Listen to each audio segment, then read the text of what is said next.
All righty, welcome in, everybody. Good morning. We are at the Standing Committee on Homelessness, and we will call the meeting to order at 8:31. Could we have our roll call by the city clerk?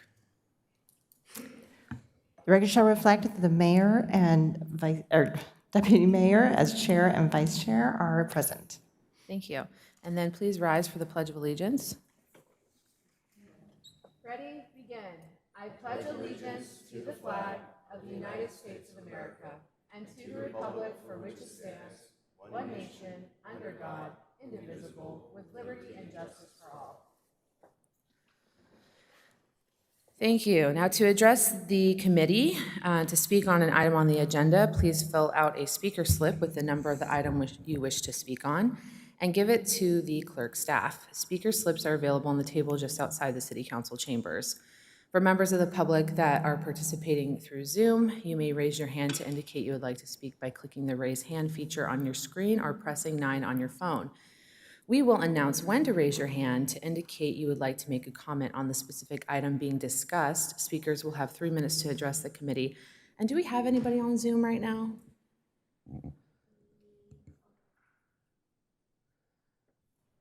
Not at the moment. Okay, thanks.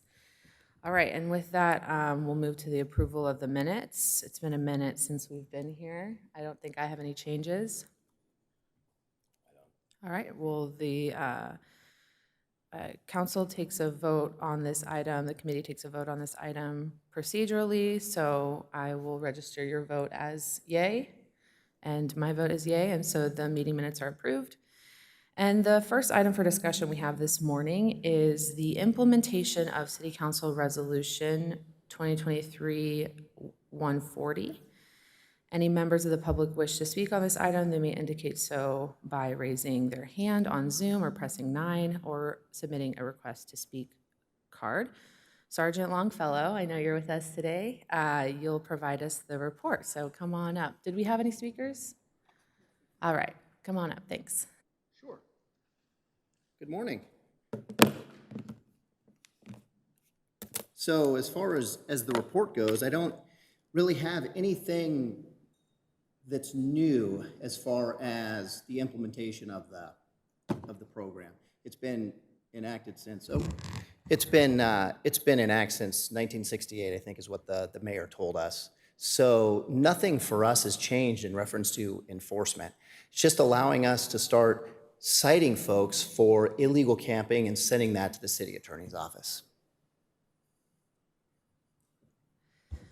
Do we have any questions? I'm guessing that at this point we haven't cited anyone yet because we're still in the warning phase, or? We are still in the warning phase of this, yes. The implementation of the signs that are going to be going up throughout the city. Our folks are still dealing with all of the encampments. They're still dealing with, the compassion aspect of it, offering services and so forth. But no, our team has not cited anybody individually for illegal camping. So my request of the sheriff's department would be, and of the city prosecutor, would be that we receive regular reports on the number of citations issued and specifically follow up from the city prosecutor on the status of prosecuting those citations, and hopefully some opportunity to enter some diversionary agreements would be wonderful to get some people the help they need and get them off the streets. So it'd be good to have regular information on that. Absolutely. Thank you. No problem. Thank you. Thank you for that. And I had a question along with the mayor regarding getting updates on that. And I imagine that these encounters and citations, that they're potentially already being recorded in some way. How does that work when we do have an encounter with someone beyond a citation? Like if you just meet someone on the street who's homeless and we're out with the cops team and maybe we have our outreach team there, maybe we have folks from the Buena Creek Navigation Center. This might be a question for you, Sergeant, for our other staff. Are we recording those encounters? For us? Sure. Yes, we have to record every contact that we have out in the field with our body-worn cameras. So every contact, any person that we come into contact with, we record it and then we log it. It goes into the cloud, wherever it is, and we can retrieve those videos at a later time. Okay. And Jonathan, is that something that the homeless outreach team is doing as well? Yeah, so on staff side, the community improvement team does log every encampment that they clean up as they encounter them, as well as every posting they've posted. And our outreach provider also tracks every encampment abatement that they are accompanying staff and cops deputies with. So if we are providing citations alongside multiple other services, I imagine that that citation will be included with a whole number of other recorded engagements or encounters. So who's holding that? Is that what's available via the sheriff's department, or is that something that our homeless services is preparing, maybe? Well, those are two separate things. Okay. For us, for our body-worn camera footage, it all gets packaged up with our detective secretary, and it all gets sent off to the respective agency that's going to be prosecuting the case. So they get all of that information on a disc.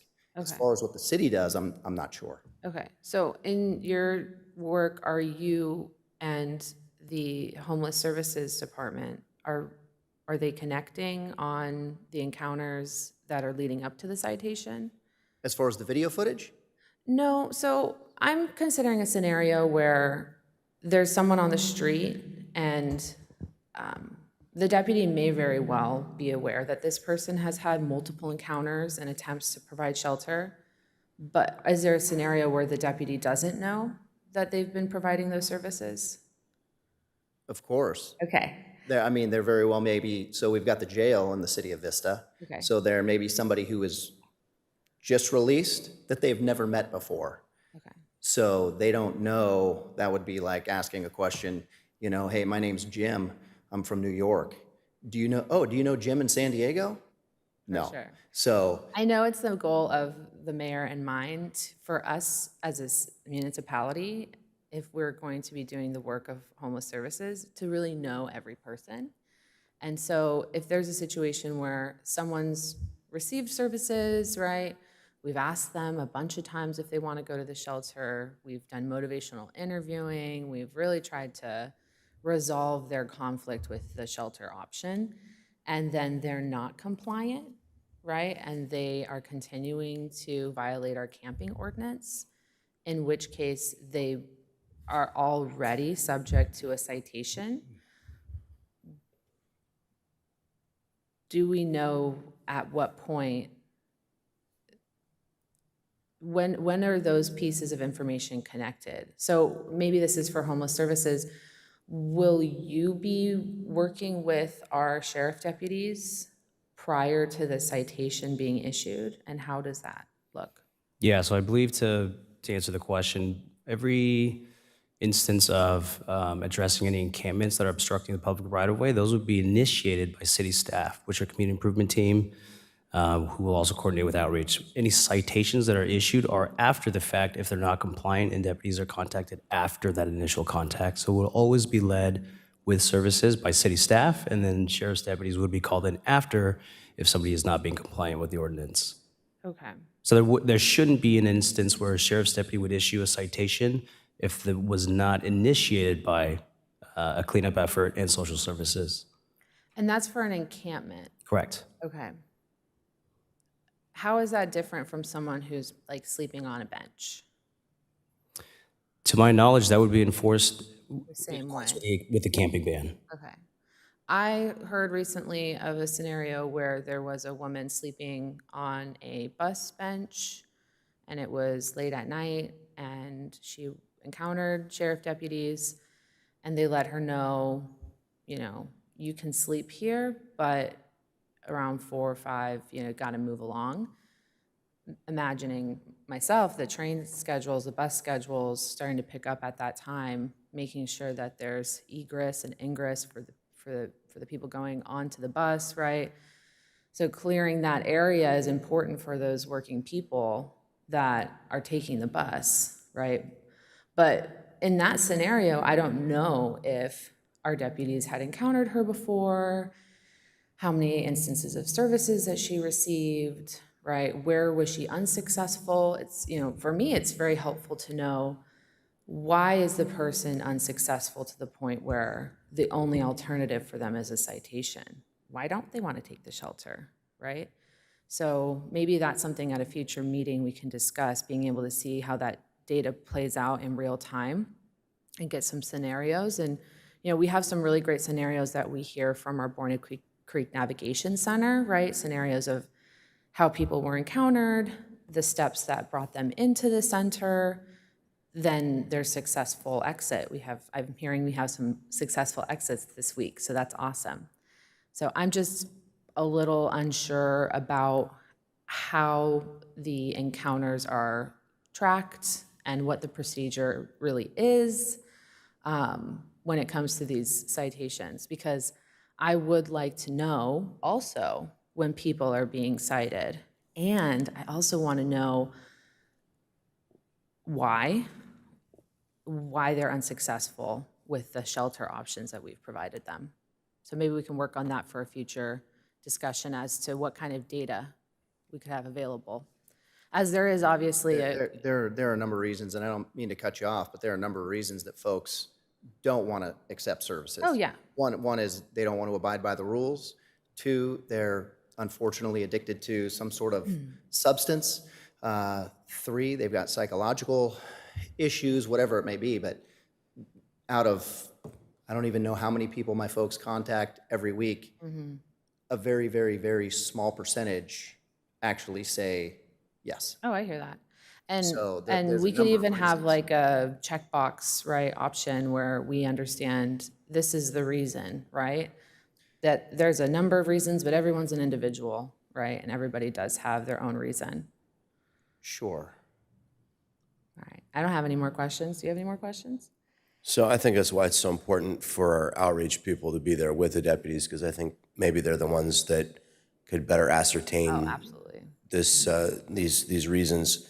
And I don't ignore the fact that you probably intended that, but what I would ask to drill down, and I asked you this when we went out last week, my question is, at this point going forward, are we positively identifying, are we obtaining the name, the date of birth, are we running the record so that we know who this person is, whether they're wanted on warrants, and are we obtaining a positive identification? Every single contact. Okay.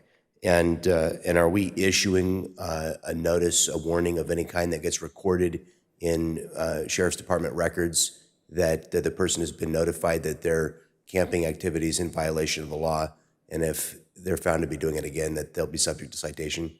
There's no written warning in reference to that. There's really only one written warning that we have in the Sheriff's Department, and that's for a 415 noise party call, where we issue a warning to the homeowner or whoever it is at that house. We don't issue a warning citation or a warning note to somebody out in the field in reference to something that they're doing that they shouldn't be. As far as the warning goes, it's in something called a field interview report, and it's attached to that individual's name, date of birth, time of the contact, and their databases that we can run throughout the entire county to see how many times that they've been contacted, how many times they've been stopped in a vehicle, who they're with, and so forth. But yes, it is all recorded. So the fact that, so deputies would give them a verbal warning that their behavior is unlawful? Absolutely, and it's all on body-worn camera as well. And then would that warning be written, not on the body-worn camera? I don't know how your body-worn cameras work, but I know how video works. And I would imagine it's very difficult later if I'm a deputy and I'm in the field and I'm calling this and I got this person's ID. There might be 1,000 hours of this person on body-worn camera, but if it's not in written fashion where I can absorb it in 30 seconds while I'm dealing with the person, then I don't know how it would be retrievable or useful. Is there a written record of a warning issued that deputies would have access to? There's no written record of that. There's only one written record that we have of, and that's a 415 party call. We don't have a written record. It goes into the field interview report at the time that they were contacted, where they were, who they were with, and what they were doing, and what the violation was at that time. Is that field interview report? Yeah, it's called an FI, or a field interview report. And is that a written report?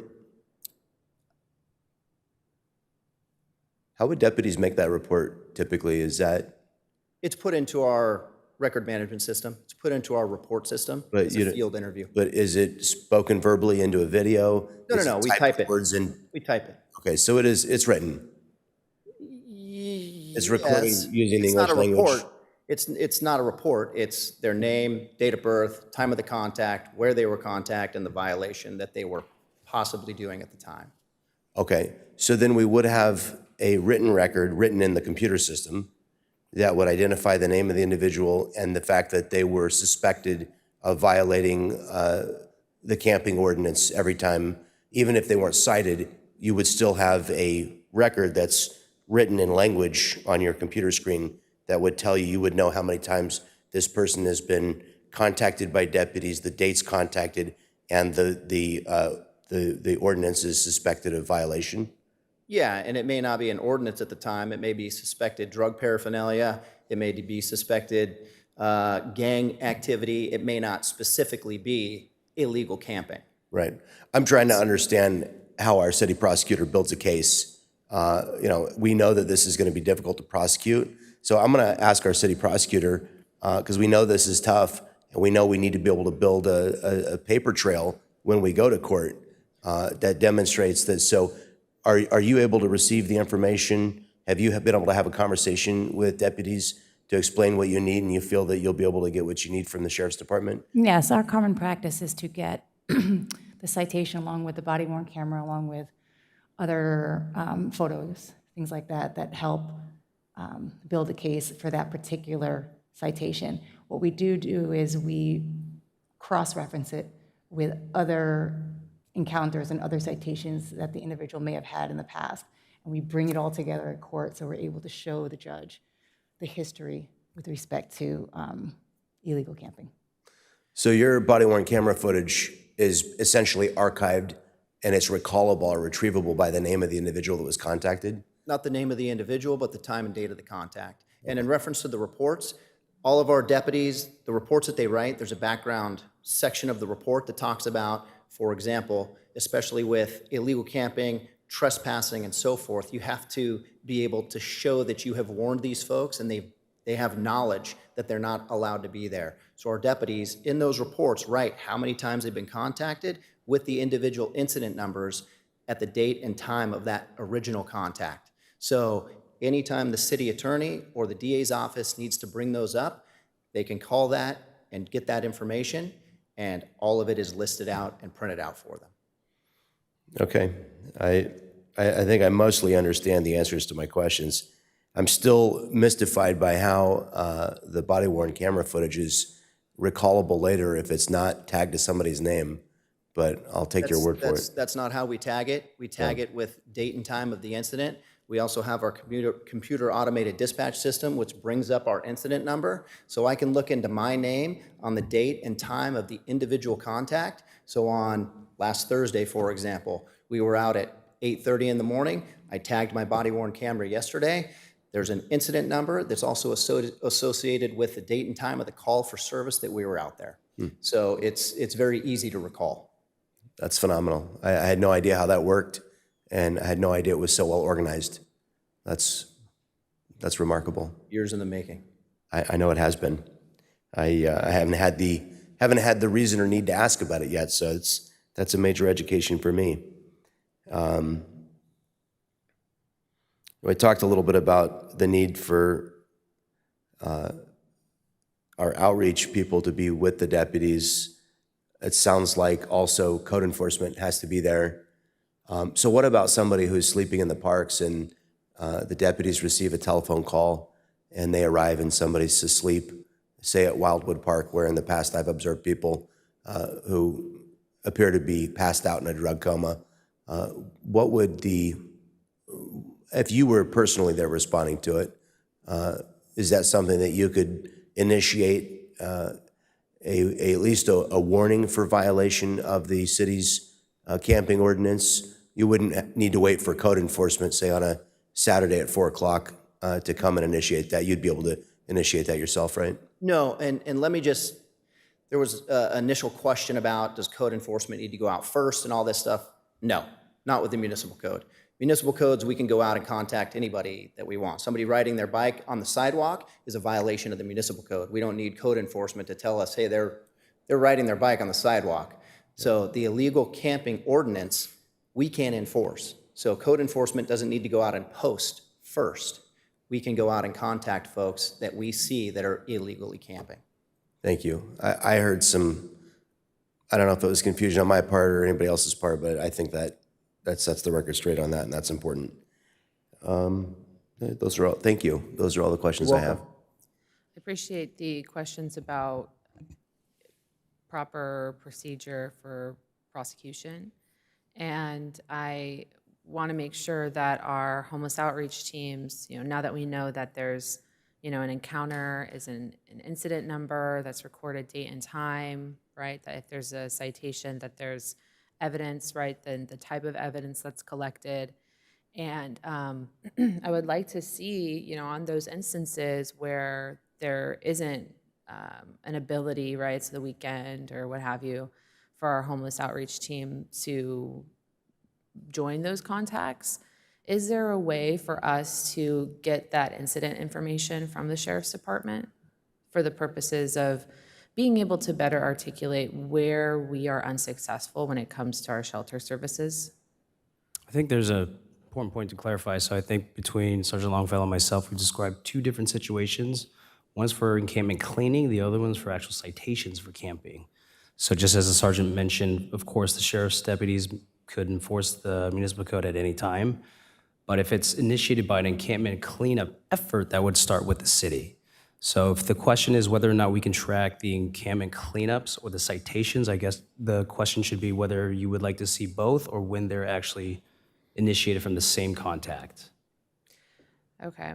Not necessarily that they're initiated from the same contact, right? But I don't believe our direction has changed as a council, where we do regard a high level of importance for making encounters with people who are sleeping outside and attempting to offer them services. We have had the encampment ordinance for very many decades, right? So our services for homelessness are actually rather new, right? And I want to ensure that we are successful with them and we're offering the best possible services using those public resources. And so when we do learn about a citation that has been issued, where somebody who is experiencing homelessness is given a citation, is on the path to jail, as opposed to shelter and housing, that we are aware of that situation and that we are documenting why that person was unsuccessful in our housing programs, right? This was part of the resolution that the council passed, that services would be offered with enforcement. And I was of the understanding that that was enforcement for all enforcement of the encampment ban, including encampment cleanups, right? Which it makes sense that a whole team goes out for encampment cleanups. But this is still information that I would like to know. Why are people not successful in being able to obtain shelter? And it's for many of the reasons Sergeant Longfellow stated and suggested, that there are different motivations for people, right? They don't want to follow the rules, or they don't like the rules of our shelter, or they're looking for a certain type of housing, right? That's all information that I would like to have. So what is our housing services plan when it comes to being able to reconcile the contacts that we've had, right? And the interests of getting to know the folks that are on the street in our community, and when these citations do occur, right? Is that information something that you can get? Yeah, absolutely. We can obtain a record of all citations issued for the ordinance and then cross-reference with our records and all the different contacts we've had from social services, community improvement team, all those that have been tied to that individual receiving a citation. Also defer to Ms. Rojas, but I believe there won't be anybody who will see any jail time based on this ordinance. It's a cite and release as far as I know. Perhaps. But I am glad to know that we can review the incident numbers and we can cross-reference, because I would be very concerned if there was a citation and an incident and we had no record of that person, right? And we'd never contacted them. I believe that that would have gone against the will of the council. I'm not sure how all of my council members feel, but we've been having so many conversations about the delicate balance between services and enforcement. And so that level of transparency, I believe, is really important. So as soon as there is a citation at the next available standing committee meeting, I would like for Housing Services to be able to report on that, right? I think that our deputies are doing kind of the brunt of the work in providing that enforcement.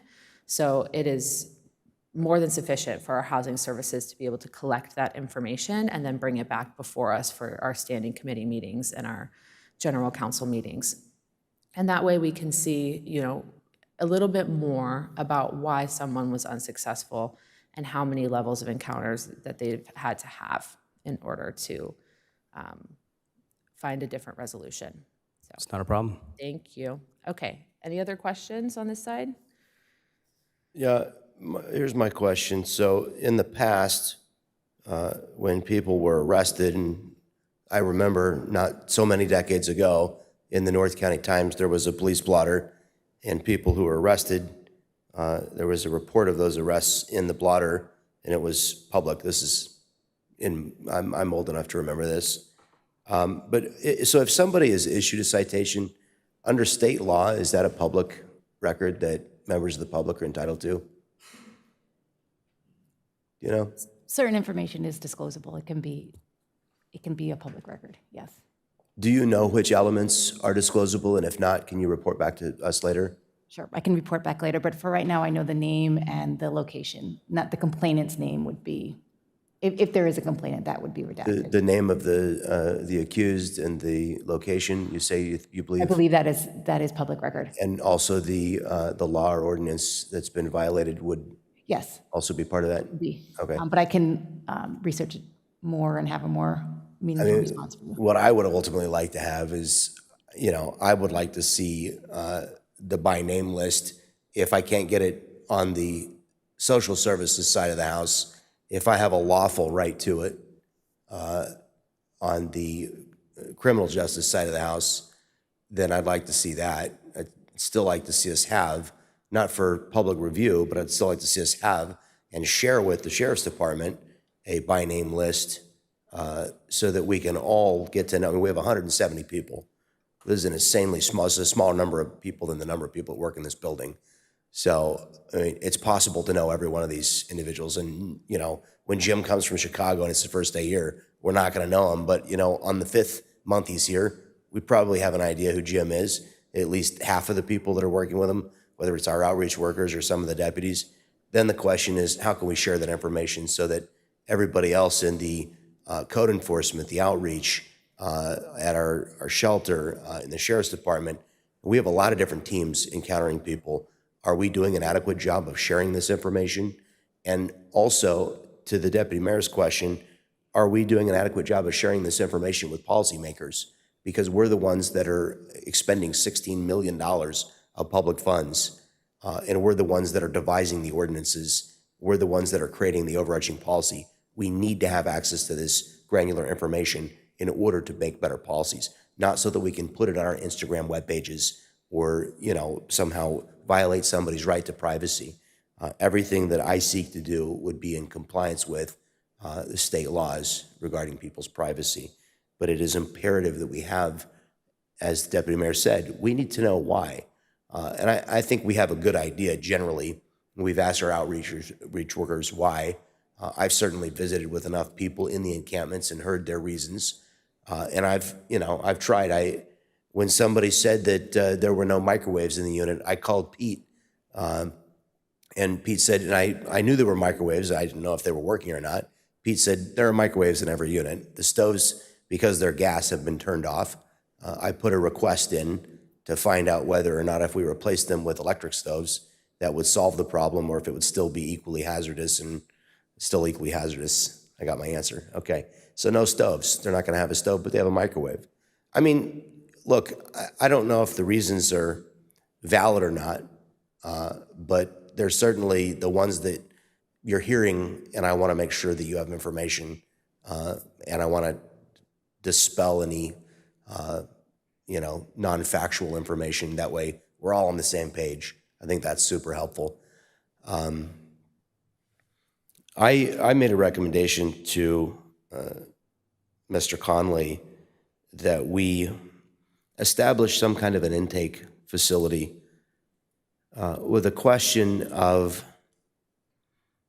shelter. I went over and visited with Nanette, and we had an hour-long conversation about the numbers. I was very impressed.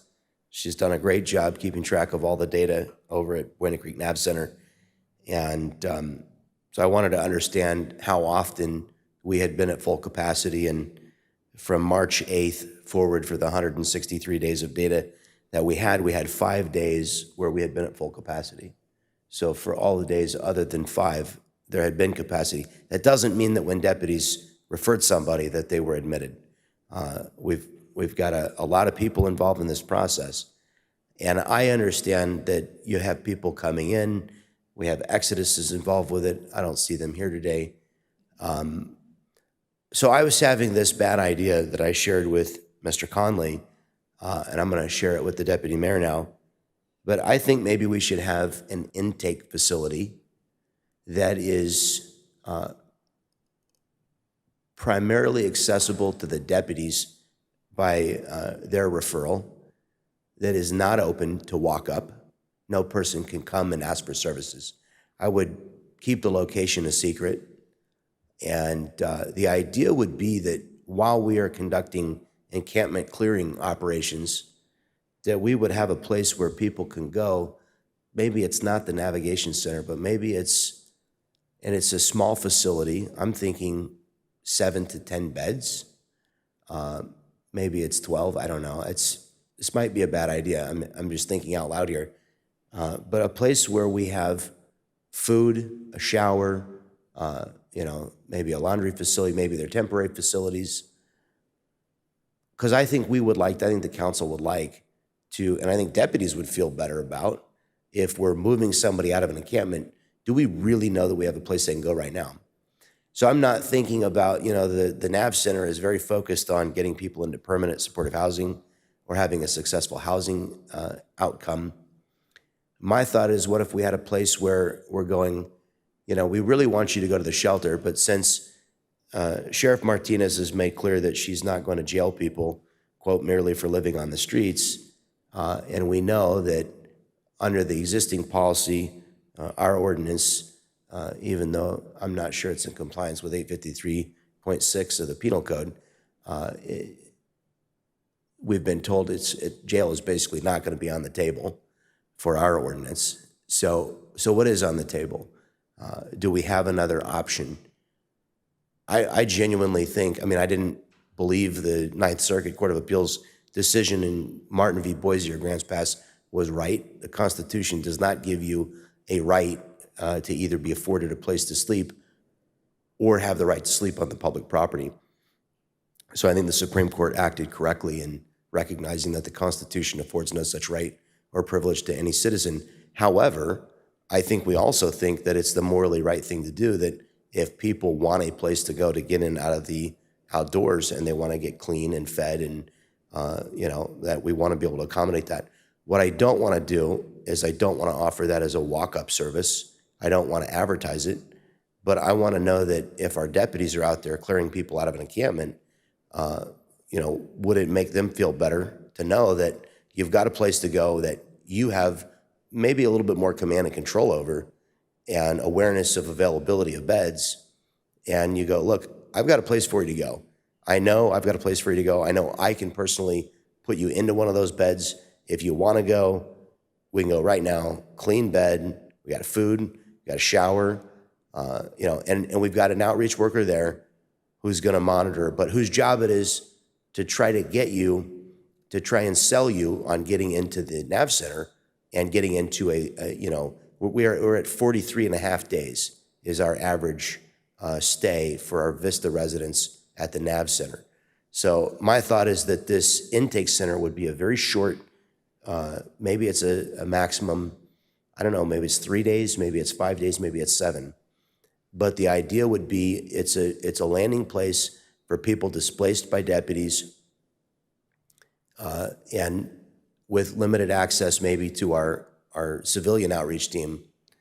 But it would be operated by one person whose job would be to motivate people into accepting long-term help. So again, I acknowledge that this might be a really super lousy idea, but ideas have to start somewhere, and so I'm throwing this one out there for everybody to tell me all the ways that it's a really bad idea, but it might be a good idea. So and I don't know if it would make deputies feel better. I mean, I get it. I want to be able to convince every citizen that we've done the righteous thing, not just the lawful thing, not just the constitutional thing, but I want people to think that our actions are righteous and just. And I think if we know that we have a place for somebody to go, then I think if I was a deputy, that would make me feel much better about going, look, I know there's a place I can take you right now. If you want to go, I'll take you, but you can't stay here. So I don't know. I'm not necessarily seeking your feedback on that, Sergeant, unless you have feedback you'd like to share on the idea. I do, but I think we can tailor that for another time. All right. I'd look forward to hearing it. Well, I appreciate this suggestion, Mayor, and I'll probably have a few more questions for our Buena Creek Navigation Center, maybe when we get to the general items, because I know that we do have availability, and then there's also kind of the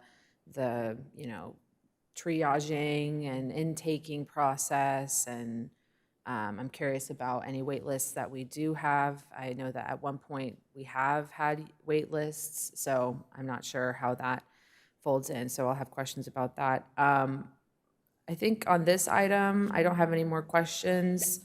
I'm not opposed to offering more beds to people. People need a place to rest, and that's exactly why they're sleeping outside.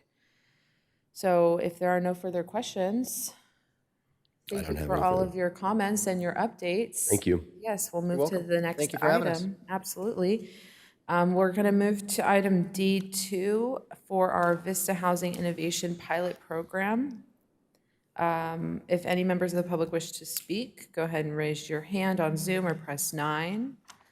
And our Homeless Services Program Manager, Jonathan Long, will introduce the item.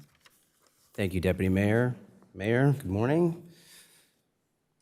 This item provides an overview of the Vista Housing Innovation Pilot Program, for which a contract will be recommended for City Council approval at the August 27th City Council meeting. The Vista Housing Innovation Pilot Program, or VHIP, was first developed in response to an RTFH Super Notice of Funding Availability published last October.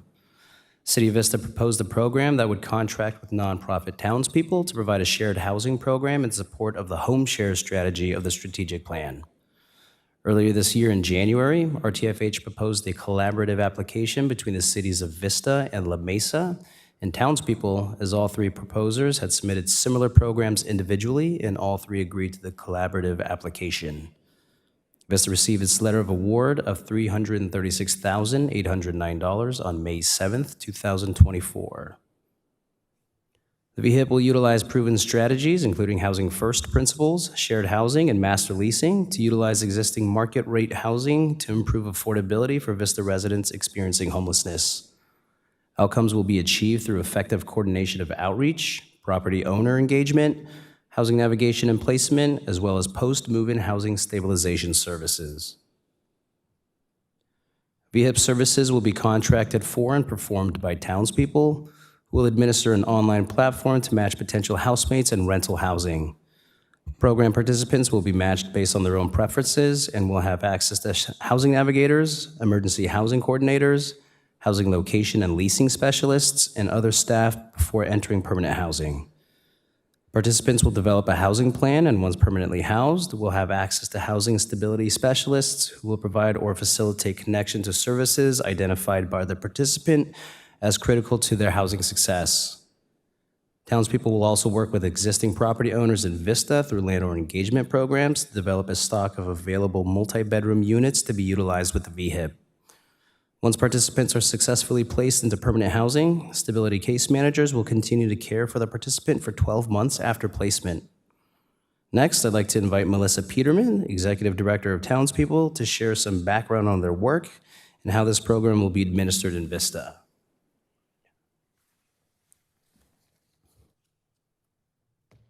Hi, welcome. Does it stay? It's just always on. Good morning. Thank you so much for allowing me to share a little bit with you about Townspeople. And as Jonathan said, I'm Melissa Peterman. I'm the executive director.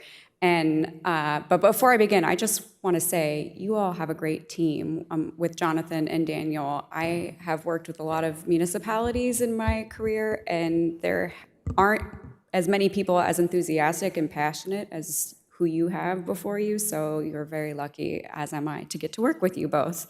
So Townspeople, we've been around for 40 years. We started in the 80s in response to the HIV/AIDS epidemic. Our goal has always been to provide housing to folks who are being discriminated against. And over time, as treatment for folks with HIV/AIDS has improved, we've been able to expand our target population to medically vulnerable people experiencing homelessness more broadly, still always, though, with the priority of getting them into permanent housing. It's a really important form of healthcare, allows people to stabilize, as you all well know. And so what we're trying to achieve is a fully housed San Diego County.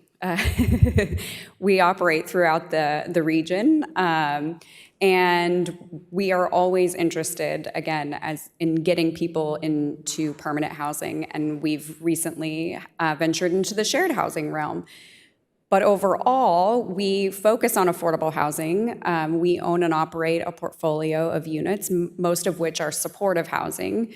We also provide non-congregate emergency shelter throughout the region, rental assistance, supportive services in each of those intervention types, and then now shared housing, which I'll share a little bit more. But this is historically how we are funded. We're primarily grant funded, and we do have revenue that come from the properties that we own, and some from contracts and other random pots of funding. But we're very very appreciative for the opportunity to be able to work with the City of Vista on this project. And in last year, our high-level numbers, about 350 or so folks in our supportive housing program, 95% of people achieved housing stability. And we had, at the close of 2023, we had 100% occupancy in our units, which that's always our goal, is to make sure that people are staying housed. And even if they're exiting to permanent housing. But why shared housing? We've got to be really creative and maximize all available housing options. We all know that there's not enough housing in our region.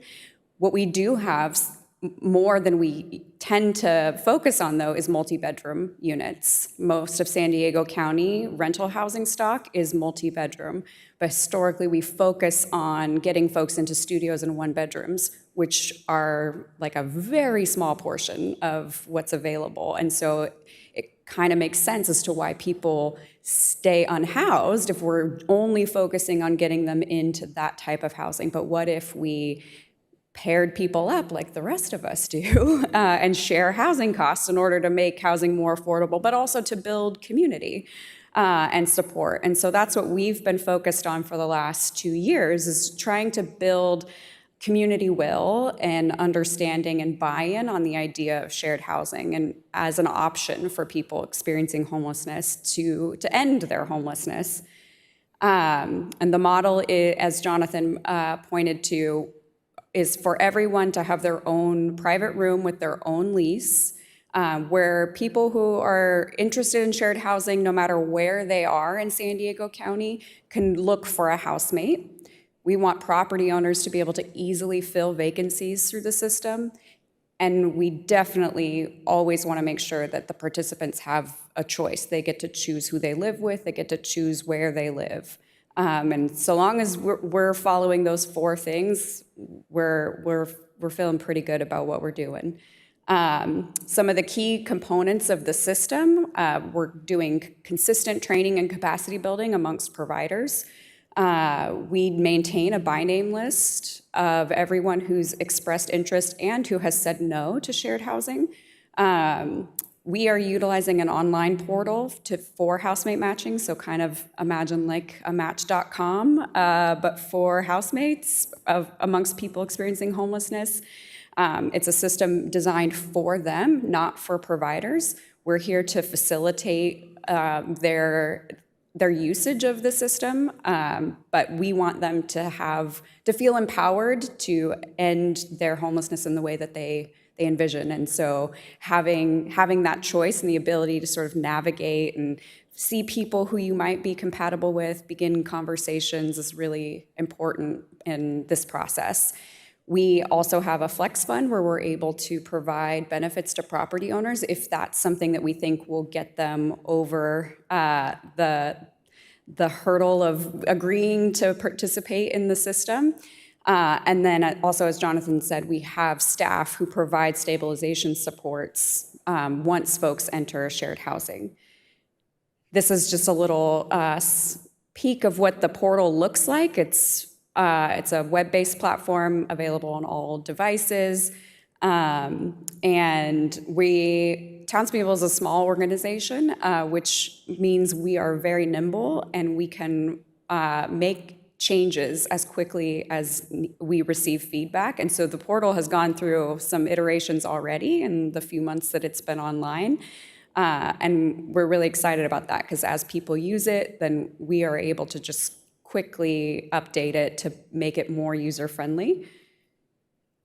We also utilize the Flex Fund for participants, so we can offer shallow rental subsidies, and then sort of the usual things that come with a Flex Fund. We can pay for housing application fees, security deposits, first month's rent. We've also, it's truly flexible, so, we've had someone whose car broke down, couldn't get to work, so we paid to have their car repaired. We had someone who was just about to start a job, but they hadn't yet. They would have income within a month or so, but we paid the first month's rent because we didn't want that to be able to be the thing that stood in the way of them getting into housing. So we're really trying to think creatively about how to get people in and stabilized in permanent housing. This is an example of one of our housemate pairs, Adam and Dana. And they are thriving in their shared home. And we also got to work with Humble Design on outfitting their home with furnishings. And it's just a really amazing experience that I think greatly contributes to people wanting to and feeling confident in their ability to stay housed. That difference between a house and a home goes a long way. And I'll turn it back to Jonathan. Thanks, Melissa. The terms of the agreement that will be recommended to City Council on August 27th will begin upon approval and operate through June 30th, 2024. The VHIP will serve a minimum of 25 Vista residents during that period, with 20 residents being housed. This concludes staff's presentation, and we and Melissa are available for any questions. Wow, thank you so much. Do we have any speakers on this item? Awesome. I'm so glad that you're with us. Thank you, Melissa, for your presentation. I'm excited about this program because I do think that it will work. You have a very friendly portal, you have participant choice, and you have independence for the participants, right? It's a really dignified option for people. And I'm really passionate about this because my own personal story. I grew up in overcrowded housing, and first in my family to go to college and graduate from university, and had shared housing, that whole time, and worked really, really hard to put myself through school. And then the first time I ever had my own bedroom and a place of my own, I was 24 years old. And that was such an important moment for me in my development, in my independence, that I was able to have a space that was secure and private and my own. and I didn't have to worry about my messy roommate who was messier than me, right? And I got to have that for my own. I also think that this program is really important because I believe that housing is a women's issue, because many women are kind of stuck in housing arrangements with a partner, and they might want to leave that partner, but they might have children with that partner, and they might be financially dependent on that person. And so being able to cohabitate with people of your choosing, right, and be able to like fully express your agency in that way is really important for our community. So thank you for offering this. And then was townspeople one of the folks that presented at our recent housing services workshop program that we Yes. did? Awesome. Yeah, I think I saw a lot of people at that table. That was definitely an attractive option for people. And the fact that it can be affordable for them. So that was one of the questions I do have. It looks like there's properties that townspeople owned, right?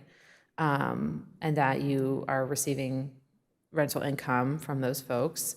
But then there's also the landlord, right? The private landlords that you're working with, providing incentives to them, trying to get them on board. You'd love to be able to work with them so that the benefit of their property can serve your participants. And you mentioned rental subsidy. So are all of the properties subsidized in some way? Is there rental assistance going to all of the tenants? Or is that only some folks? Melissa, if you want to join us back up here, I just had that quick question for you. Sure. So for shared housing at this point, there are no permanent rental subsidies attached to the system. We are working on trying to secure some that we would be able to offer, but at this point, we're utilizing existing subsidies in the region. Okay. If someone is not attached or connected with a housing subsidy, where they either have some sort of entitlement benefit or earned income, and that's what they're using to pay for their portion of housing expenses. So the only type of HUD funding assistance that is ineligible for shared housing is a project-based housing choice voucher. So if someone has a tenant-based Section 8 or HCV, or they have a rapid rehousing subsidy or something, they can participate in shared housing. But townspeople, you're going into the bigger pot of resources, right? That first and last month's rent, right? Getting into a place. Yeah. Okay, you don't necessarily have.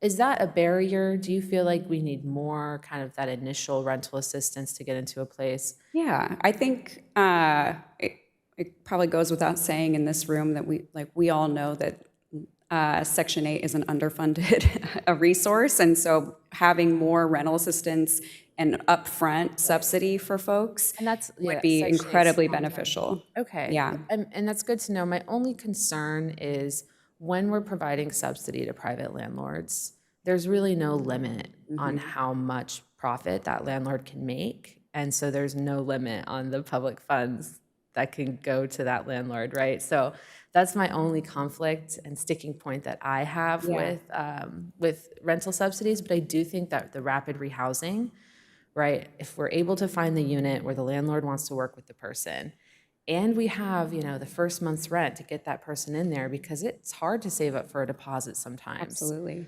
Then I think we have a really good match. Yeah. Plus, having roommates makes the rent more sustainable. So For sure.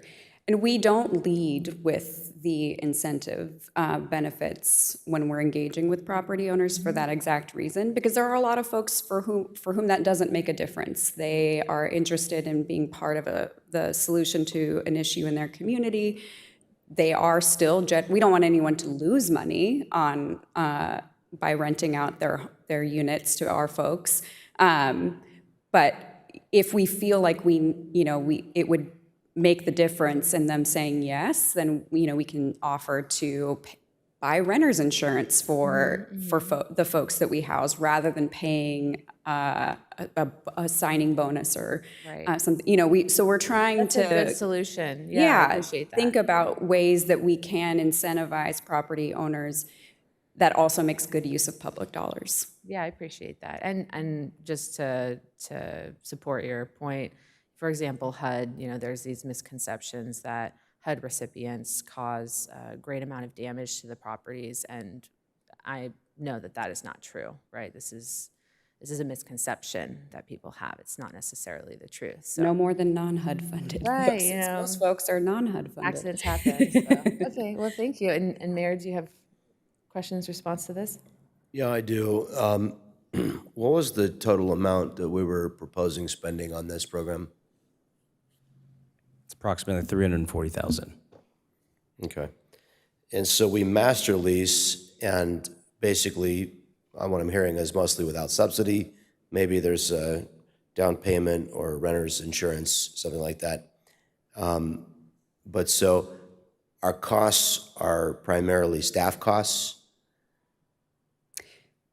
Primarily of the flex button, but Jonathan, go ahead. Yeah, so for me, it's about $100,000 in staffing and about $200,000 in flex funds, which would include the master leasing costs, move-in supports, all the things that Melissa mentioned. Explain to me why there would be, what would the master lease costs be? Itemize those for me. So master leasing will depend, of course, on the property and the property owners. So for example, we have been in contact with one of our local apartment complexes who is committed to allowing the program to master lease upcoming 2- and 3-bedroom units, for which we would sublease individual rooms to each tenant. That's what I'm trying to understand, is if the apartment rents for $1,000 a month and we're gonna master lease it, I understand we'd have a cost and a liability and an associated cost for, I'm gonna put 2 people in it, they're gonna pay $500 a piece. One of them didn't pay the $500 this month. I'm the actual lessee, I pay the $500 because I've guaranteed the rent. That's a cost. What other costs? Insurance. Insurance. So townspeople would be the leaseholder, and we would be subletting to tenants.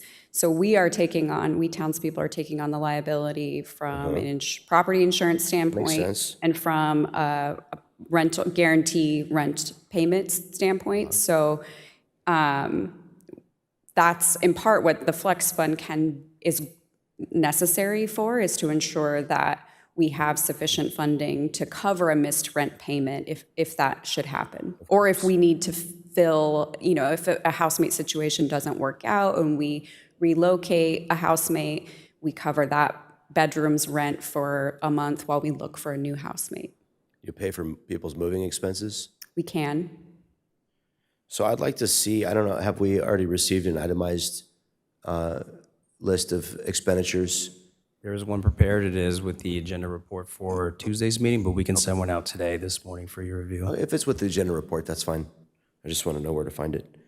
And my next question and my most important concern is, how are you going to work with Retread, our navigation center, and make sure, what I personally want, can't speak for the rest of the council, but what I personally want is I want to see people leave the navigation center and go into your program.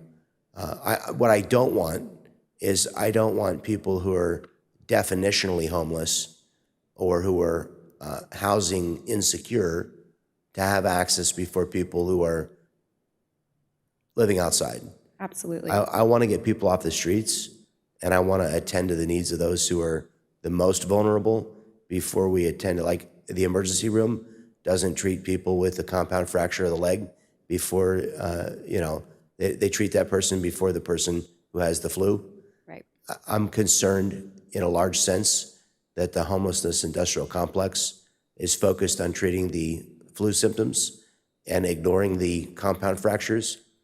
It's an ever larger, system of subsidies and staff and all this bulwark, and it's all of it not making it. In fact, because it's focused on the wrong end of the spectrum, it's actually acting as a magnet and pulling more and more people in, and in some cases disincentivizing people to take steps that they would have otherwise taken on their own, and instead to maybe rely on a program.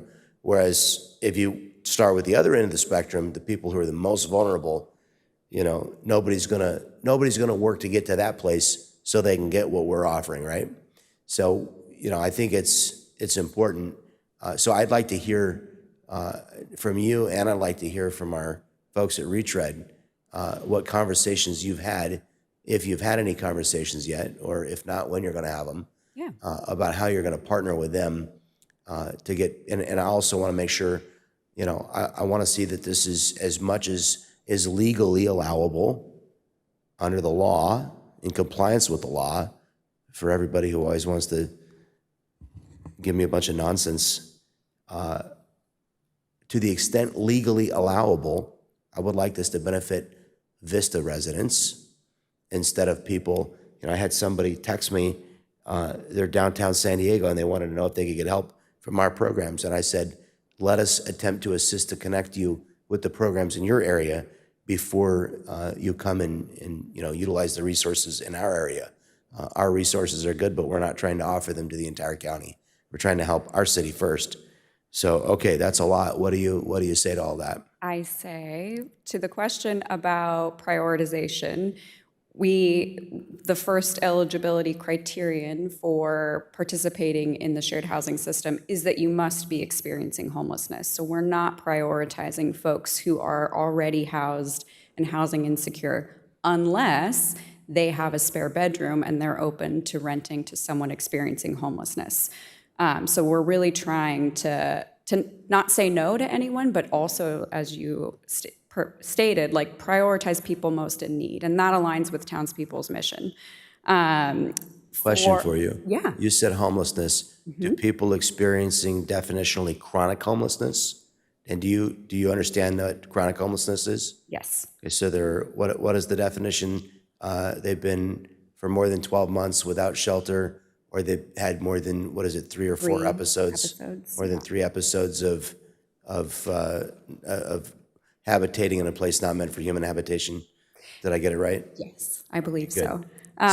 So do those people have higher priority in your program than just people who are homeless? It depends on the situation, because one of the tenets of what we do is client choice. So if we're engaging with someone who's experiencing chronic homelessness and they're not interested in shared housing, we are not then going to just ignore the person who is situationally homeless in order to continue trying to convince this person to go into shared housing. So we won't necessarily give up on the person experiencing chronic homelessness. Let me better understand that, because there's a circumstance in which you have a person who is in a 2-bedroom apartment and they want to participate in your program, and they are subleasing a room to you, to townspeople. They don't have to. They can sublet directly to the tenant, so Yes. that we won't always be the leaseholder.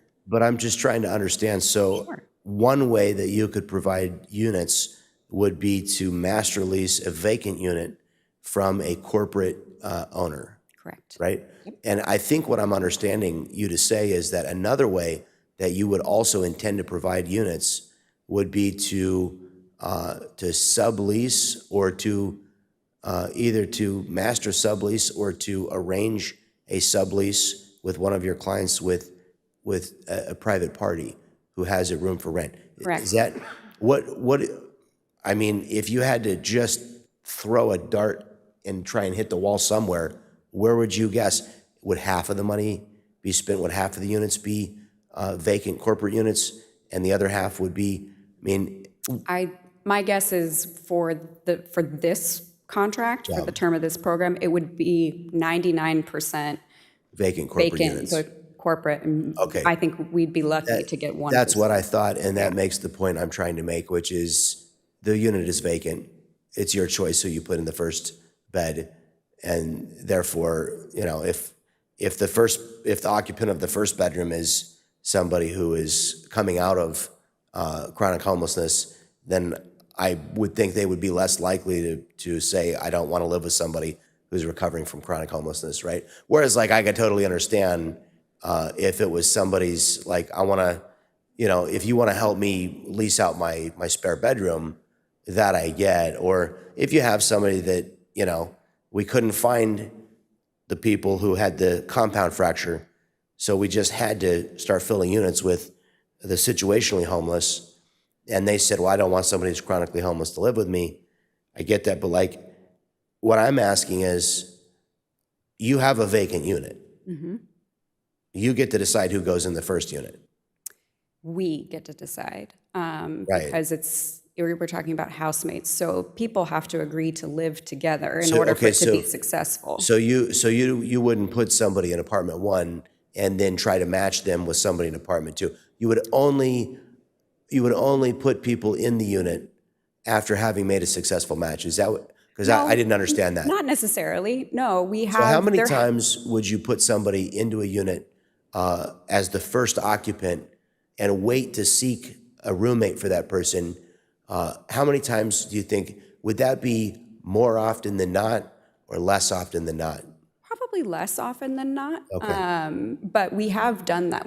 Have had a property owner who had a unit available, 4-bedroom unit available, and was willing to allow us to fill it over time as we found compatible housemates, people who are willing to live together. It just becomes more challenging when you already have someone occupying a unit. People can get really particular. Sure. So a majority of the time, you arrange the roommate situation prior to moving either party into the apartment. Yes. Okay, I didn't understand that. That's helpful for my understanding. Sure. Yeah. You see why it would change the premise of my thought. Yeah. And to the question about So- how we will coordinate with the navigation center and outreach teams more broadly in Vista, one of the great things about the partnership that's been proposed is to have staff, there'll be townspeople staff, but they'll be present in Vista. So they'll be working out of the navigation center. They will be accompanying the outreach team. So I have not me personally haven't talked to the navigation center staff, but I have talked with Jonathan and Daniel about that. Let me stop you there. So the townspeople staff would be accompanying the outreach staff? That's the idea. I can let Jonathan maybe speak a little bit more to that. So what you're saying is we're going to be, because they would be like, I'm not sure I understand that. Why wouldn't this program be something that our outreach staff would be trained on? I mean, you can't have one person in the outreach team trained on every single program that we're offering. Why would you need a separate person? That seems like an inefficient use of staff resources. Well, I think the skill that set's to me. necessary, and I think the knowledge base for it, like you mentioned, having separate skill sets for the two different functions, right? Street outreach and shared housing marketing. There's certainly some overlap, but the availability of VHIP will be dependent on townspeople and their efforts. And so it's more appropriate for them to have personnel accompanying outreach staff focusing on street outreach and immediate engagements, while townspeople staff focus on the shared housing portion. Wouldn't it be appropriate for our outreach workers to sit down and be fully trained with the townspeople organization and to identify those individuals who might be, appropriate fit for it, and to refer them to the caseworkers rather than? I'm not understanding. You're not saying that you would have somebody that would go on all of our outreach missions. I'm confused. If it's okay. So we have actually trained a lot of amazing staff members who work in North County and in Vista specifically over the last 2 years. And even just in recent months, we've trained, so that it's a both and. So we want to see, we want to maximize success in this contract period, which means we need to, sort of rapidly engage as many people in need as possible. And so, but we also want to sustain the initiative in the long run. And so by training, as you rightly suggest, staff who are working up here in how to talk about shared housing, how to successfully stabilize someone in shared housing is a critical piece of how the system can and should work. But that takes time, and so we also want to make sure that the folks up here are equipped with someone who already knows that and can be hit the ground running. So it is definitely a both and. And so 340,000, 25 individuals is the target number to serve, and this is a 12-month expenditure. The 340,000 is for 12 months? For about 10 months, 10 months. September through June. Okay, so that's like $14,000 per person. I'm a no on this. Just give the people $14,000 in rental assistance. This doesn't make no sense. So I'll say the rental assistance, of course, is meant to keep people in housing. This program is to put people into housing who are experiencing homelessness. I'll also say, of Those course, are awfully expensive. I'm going to need to see detailed budget projections on this. It's also important I to need to see line item expenses. This $14,000, it's a little bit more than $14,000 on the 10-month basis. so the master leasing, of course, would mean that we would have some revenues in the program as the clients are paying their portions of the lease. Okay, So by the let's end of the talk about month, that. ideally, we'd have almost as much flexible funding available, assuming this- everybody made their rents. But this number doesn't anticipate the cost of paying the rent. It couldn't. It's not enough. So So that's the average rent in Vista right now is, let's just say if you found something hyper economical, it's going to be $2,500. Probably it's closer to $3,000, and that's going to be for two people. That's $1,250 a month times 12 is $15,000 times 25 is $375, and so that's $375,000, and that didn't account for any insurance, any down payments. That didn't account for any staff time. So all of the outlays for let's separate the ordinary outlays for rent versus the missed rent, or what do you call that in your books? Missed rent. Missed rent. So Bad debt. if somebody doesn't pay their rent, we're on the hook for it. correct. I could see that the missed rent could be in that $340,000, but clearly the ordinary rent payments are not. So the ordinary rent payments would accrue to a higher liability. So any offset to that higher liability wouldn't be offsetting the $340,000 that we're discussing here. So both my parents were accountants. So I think the mayor did mention it, right? So this would take into account only the missed rents, because the assumption is we would recover the rents as the tenants are paying their rents. for their Oh, you portion mean of the lease. recovery of the missed rent? Because somebody would catch up their back pay. Is that what you mean? That could be an option, of course. This is why I need to see the dollars in and the dollars out. I'm just pointing out that this is a lot of money, a lot. Yeah.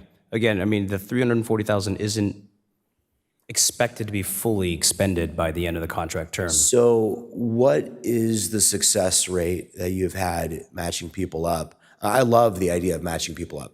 I talk all the time about how having a roommate is, I tell people I have a magic way that I could cut your rent in half. It's mystical. And I tell them, you'll never guess how. You can pay 50% of the rent. I could even cut your rent by 2/3 if you really wanted to. And they're always like, how? And I'm like, I have a roommate. I've had one my whole life. I think it's incredibly important. I mean, we have gone crazy with this idea of everybody's going to have their own apartment. Yep. I had an efficiency apartment that was like 400 square feet. It was the only place I ever lived all by myself. I guess I lived briefly in a one-bedroom apartment here in Vista, but my wife moved in with me. Before we were married, we were living in sin and sharing expenses in that one-bedroom apartment here in Vista. So most of my life, I've had a roommate, and that's made our housing more affordable. So I think it's incredibly important that we get back to common sense of, if you're having housing affordability issues, obviously a roommate is going to be a critical part of how you solve your housing affordability issues. For sure. We want to all talk about housing affordability and, and fire the cash cannon at people, but we never want to talk about how we could actually help people afford their housing. Yeah. This is one way. So my question is, what's the long-term result? You said you've served 349 people, I think, in your presentation. Yes. And that's over the life of, That was for that's townspeople's and that's footprint in 2023. in 2023. Okay, Yes. cool. And how many of those were in the shared housing program? 0. Have you operated a shared housing program in the past? This is the first, and I want to address directly your concern about how the amount of money for the contract and the per person cost, because you're not wrong. But what you, the City of Vista, RTFH, townspeople is paying for is a culture change and an innovation being introduced into the system. And it's by definition not efficient because we're getting something new started and we're trying to correct for 30 years of focus on getting people into studios and 1-bedrooms, and people aren't bought into it. So it takes time, and I wish that we could just, flip a switch and everyone understands the value and the importance of shared housing in solving homelessness, but it's not the case. And so what you all are doing— I'm totally bought into shared housing. I think it's know. I think it's the only way. You're in the minority. So I know that. I'm supportive of it. I just want to understand where the money's going, and I was super hopeful that you were going to say we've been doing this for 10 years and 80% of the people are still living they're still housed. Because what we really want is we want to know that after we want to be able to wean people off of services and bring them back to a point of, truly sustainable housing is they're able to do it on their own, and maybe we helped them get to that place. Yeah. So It's hard to be first, right? And to be the are first— we really first? No one else is doing this anywhere? Not- I always ask, not a question for you, I always ask our staff, because we've done a few things that we've been first at, and I'm like, truly nobody else in the whole state or country is doing this? I can't believe that no one else is trying this. It's so logical. They are. Surely somebody is somewhere. I just love to be able to compare notes with them, and because one of the things that we do is we're like, let's build a time machine, and let's not try to talk to anybody else who's ever tried to build one, but let's pilot that here in Vista. Not worth speaking to others who have attempted to build the time machine to answer the question whether it's possible or efficient or works, but let's get to building it and let's silo it and not talk to anybody else about time machines, because it wouldn't be worth our time to ask others about building time machines. And then we try to build a time machine for like 5 years, millions of dollars, and then we go, I don't think it's possible to build a time machine, So I'm just asking, Yeah. have we talked to the others who are trying to build the time machine? Yes. Have we done a full Google search and gone through like the 5th page of Google results to see who else is doing this and made a few phone calls? If the question is, has staff directly done that? No, but Has anybody done that? Townspeople has. yes, so we it's have important. done extensive research, and we are building a peer support network with agencies and communities across the country who are just starting to get shared housing going in their community. And that's why I'm not being hyperbolic by saying City of Vista, City of La Mesa, RTFH would be on the front line of introducing a new innovation into the system, because it is only just now becoming part of the conversation. HUD has only just within the last few years issued guidance on shared housing. So How much is there are a RTFH lot— giving us for this again? Approximately 340,000. Oh, so they're paying for the whole thing? Yes. Oh, I like this program so much better now. Good. It's my new favorite program. I'm so much happier To with that it point, I think it's important to note that these programs, especially innovative pilot programs, are all performed and developed in partnership. This isn't an effort from any sole agency or group. Yeah. This is something that— One of the I things have I a learned few early on as a questions council member. along the same line that Go I ahead. don't want to lose, Mayor, if I could interject. I have a similar concern to you, seeing this 25 served goal number. I am concerned about how efficient we will be.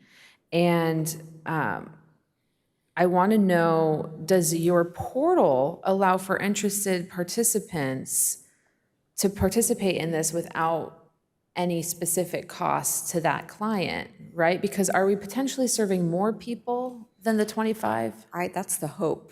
But this being a new initiative, this is kind of a baseline setting exercise. We don't really know what the what the true success rate and the possibilities can be. So we're trying to be very conservative in what we think we can accomplish, because we don't want to let anyone down, and we don't want to over promise on what we can do. And so we think 25 for the City of Vista contract, which is matched by another 50 in City of La Mesa and townspeople, is a reasonable goal for throughout the region. Okay, and I appreciate your questions, Mayor. I think that this was a really important line of questioning, and I think it's worth us taking the time on this, because we need to know that we're not just paying for the housing itself or the personnel, right? But if this is really something we're paying for in terms of a culture change, or I'm not a fan of paying for a culture change. I think culture changes are free. And right now, we have a council majority that does believe in supporting people with shared housing. So knowing that this is a grant and an opportunity for us to do something innovative, I like to say, when you do more, you get more, right? We're open to administering a program that could provide more housing options and diversity. We were able to be awarded for that, but we still have oversight of it. And I am concerned. I really appreciate you asking about the outreach activities. I don't think that it's an efficient use of time for townspeople to go out and do outreach. That was one of the biggest important things I think came up in this conversation, because our outreach services that are contracted, are those folks providing case management? Are we? I'm on the understanding that we're paying for case management. Is that correct? Of course, yes. Okay.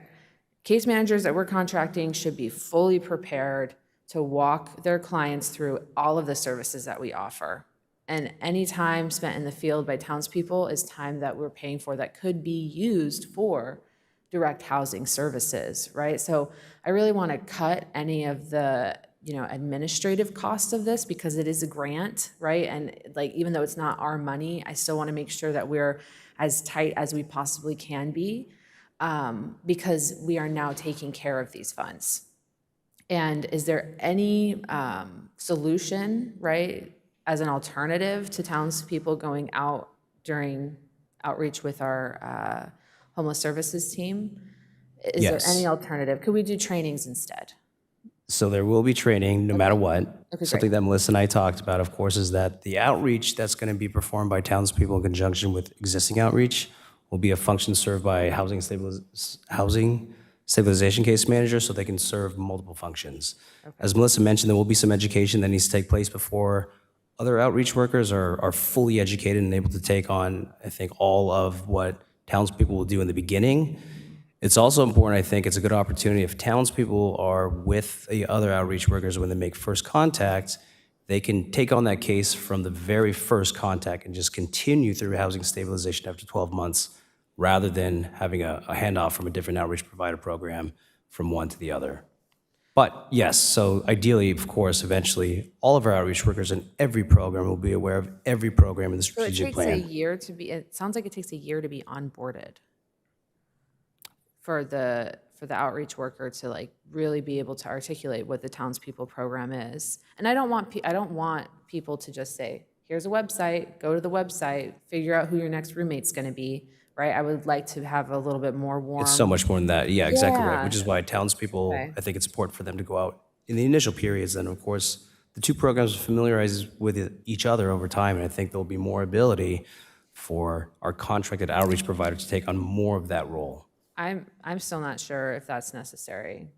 Do you have any thoughts on this, Mayor? I don't fully understand the role that the townspeople staff would be playing in the outreach. I just wholly fail to understand why you would be in the encampments. We're trying to get people to go to the navigation center so that we can get them clean, get them their health stabilized, so that we can get them to work with a case manager.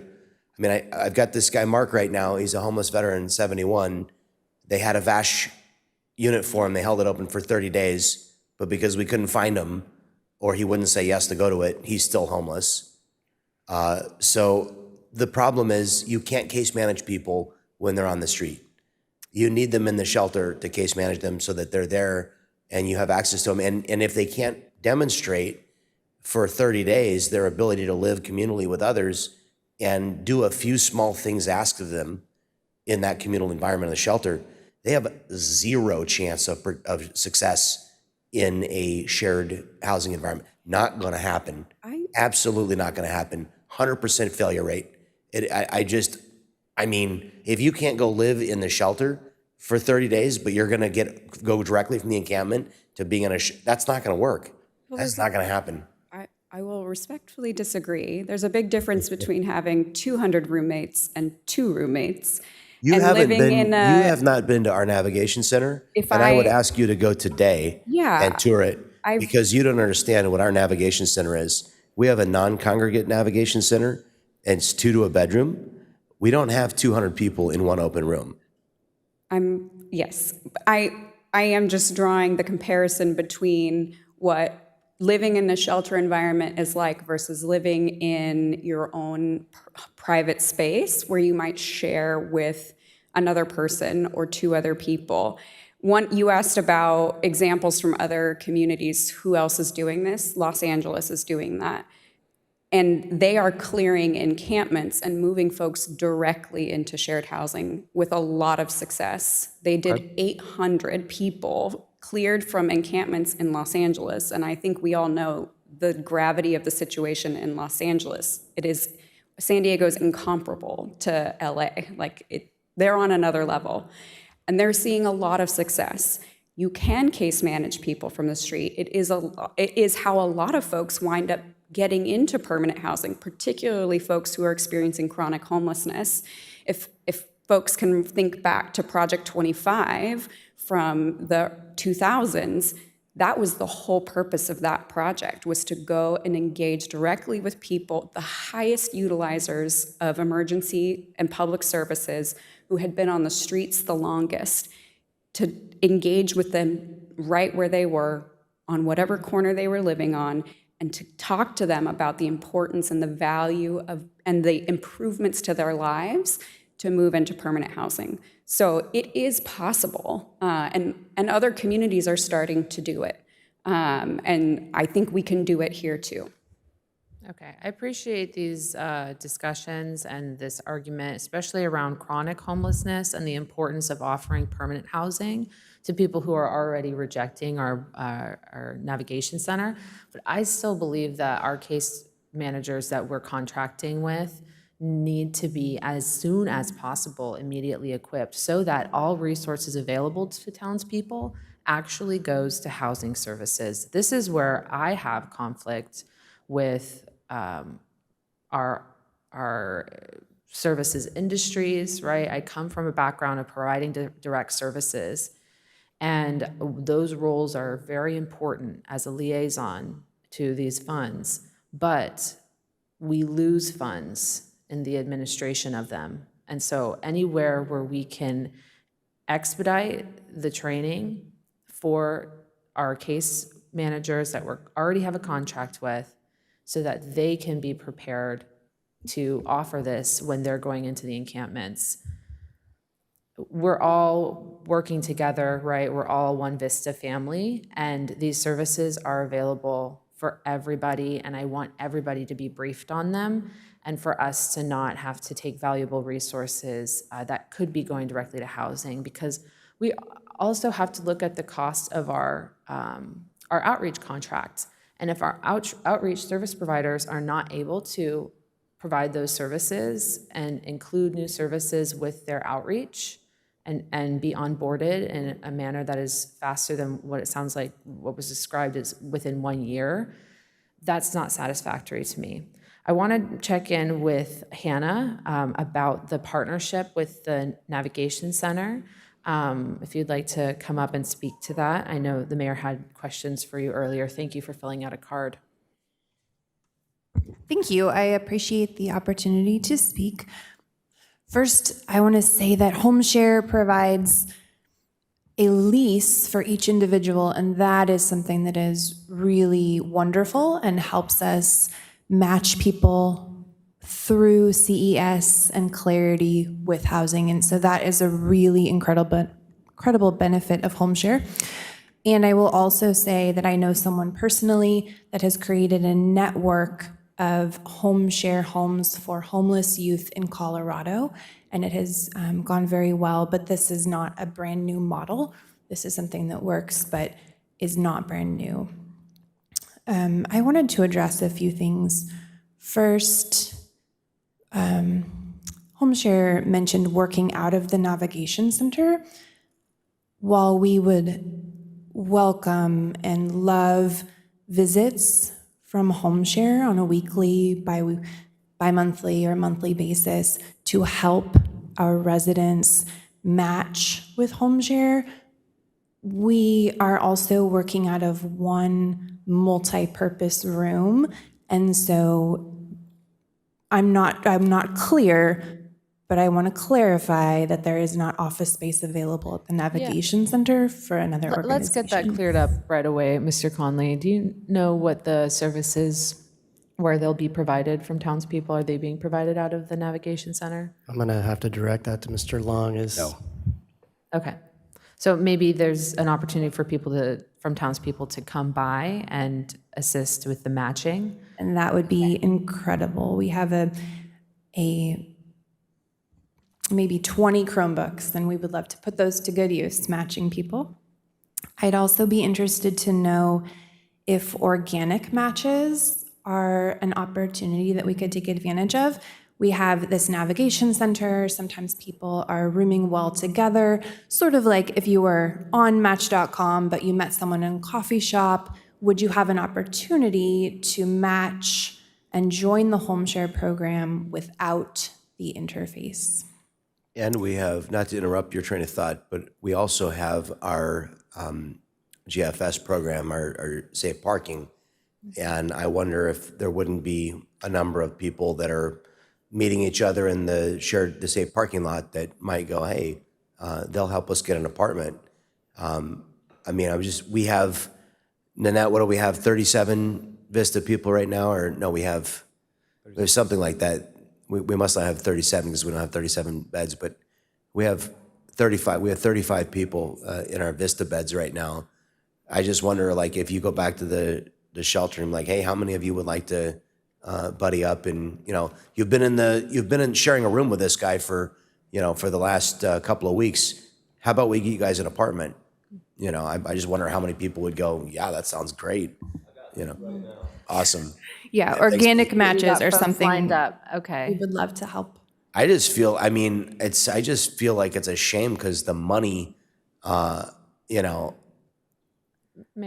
Hannah, do you have sorry, Hannah. final comments? I will go quickly. Thank I you. wonder, is it low barrier? I imagine that it is. Would they accommodate couples in one room? Children? Sometimes we have adults at the navigation center who have children. Would they be eligible? Or emancipated foster youth? If it is a 10-month program, would it be a 10-month lease? And what happens after that 10-month lease? That's an important thing. And then as for case management on the street, I would concur that a good outreach team, their job is to match PEH with resources. The BCNC does not send someone out to the outreach. We send a flyer with Exodus that has beautiful pictures. PEUH, people experiencing unsheltered homelessness. PEH, people Did I get that right? experiencing homelessness. Was the U for unsheltered? No, the U was a mistake. There's no U. Oh, just Sorry. PEH. I will speak more clearly. Gotta get my acronyms down. And they're also in the best practices set forth by the County of San Diego for outreach teams. They actually limit how many people can get out of the car and approach a group of homeless people. So it's not reasonable to expect an outreach team joined by a police officer, joined by people representing different community organizations. That actually is not best practices. And so I would concur that, yes, let's get people trained so that they can match people with appropriate resources as opposed to overwhelming people on the street. Thank you for that feedback. I am in agreement that we want to focus on building relationships, right, where an established outreach worker has been conducting the many tools that they've been trained to do in order to move someone into this triage scenario where we have different levels of housing stability and we're able to move someone through a service system of recovery. Hannah asked a great question. Does townspeople retain the clients after the 10-month contract? Jonathan, would you be able to help us with that? So will the client retain the services of townspeople? Was that the question? Right, After so expiration of contract? the services are 10 months, right? If we don't renew the contract, and that one, do they have a 1-year lease? Are they continuing to be clients of townspeople? That remains to be seen. So townspeople does have the countywide program. They may have the ability to absorb those clients into that larger program, but our TFH's intention is to renew the contract pending success. Melissa, and would you additional know for funding. certain if you're able to retain the clients? Correct, we would. And these, again, are not always going to be leases held by townspeople. These are going to be leases held by the tenants. So even if they disengage with townspeople at the end of the Vista contract, their name is still on the lease. They would still remain permanently housed.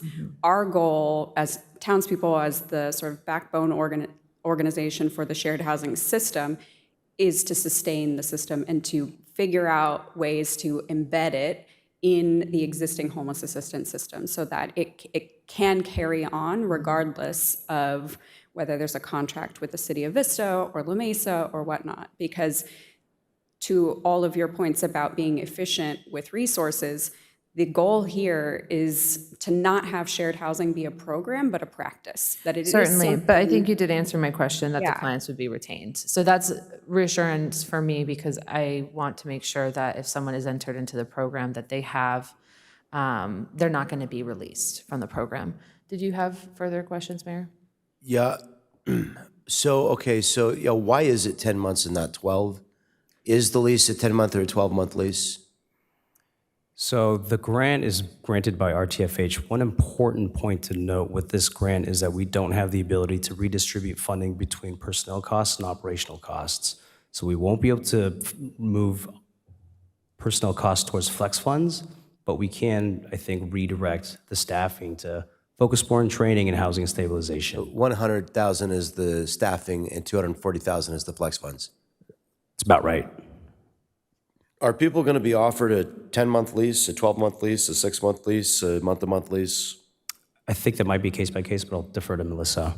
Yes, our goal is 12-month, but it's also up to the participant and the property owner in terms of what kind of lease they're interested in. So I think case by case is the best answer. Client choice. It's a picky thing, but I find it interesting that we chose 25 as the number when it's not an even number.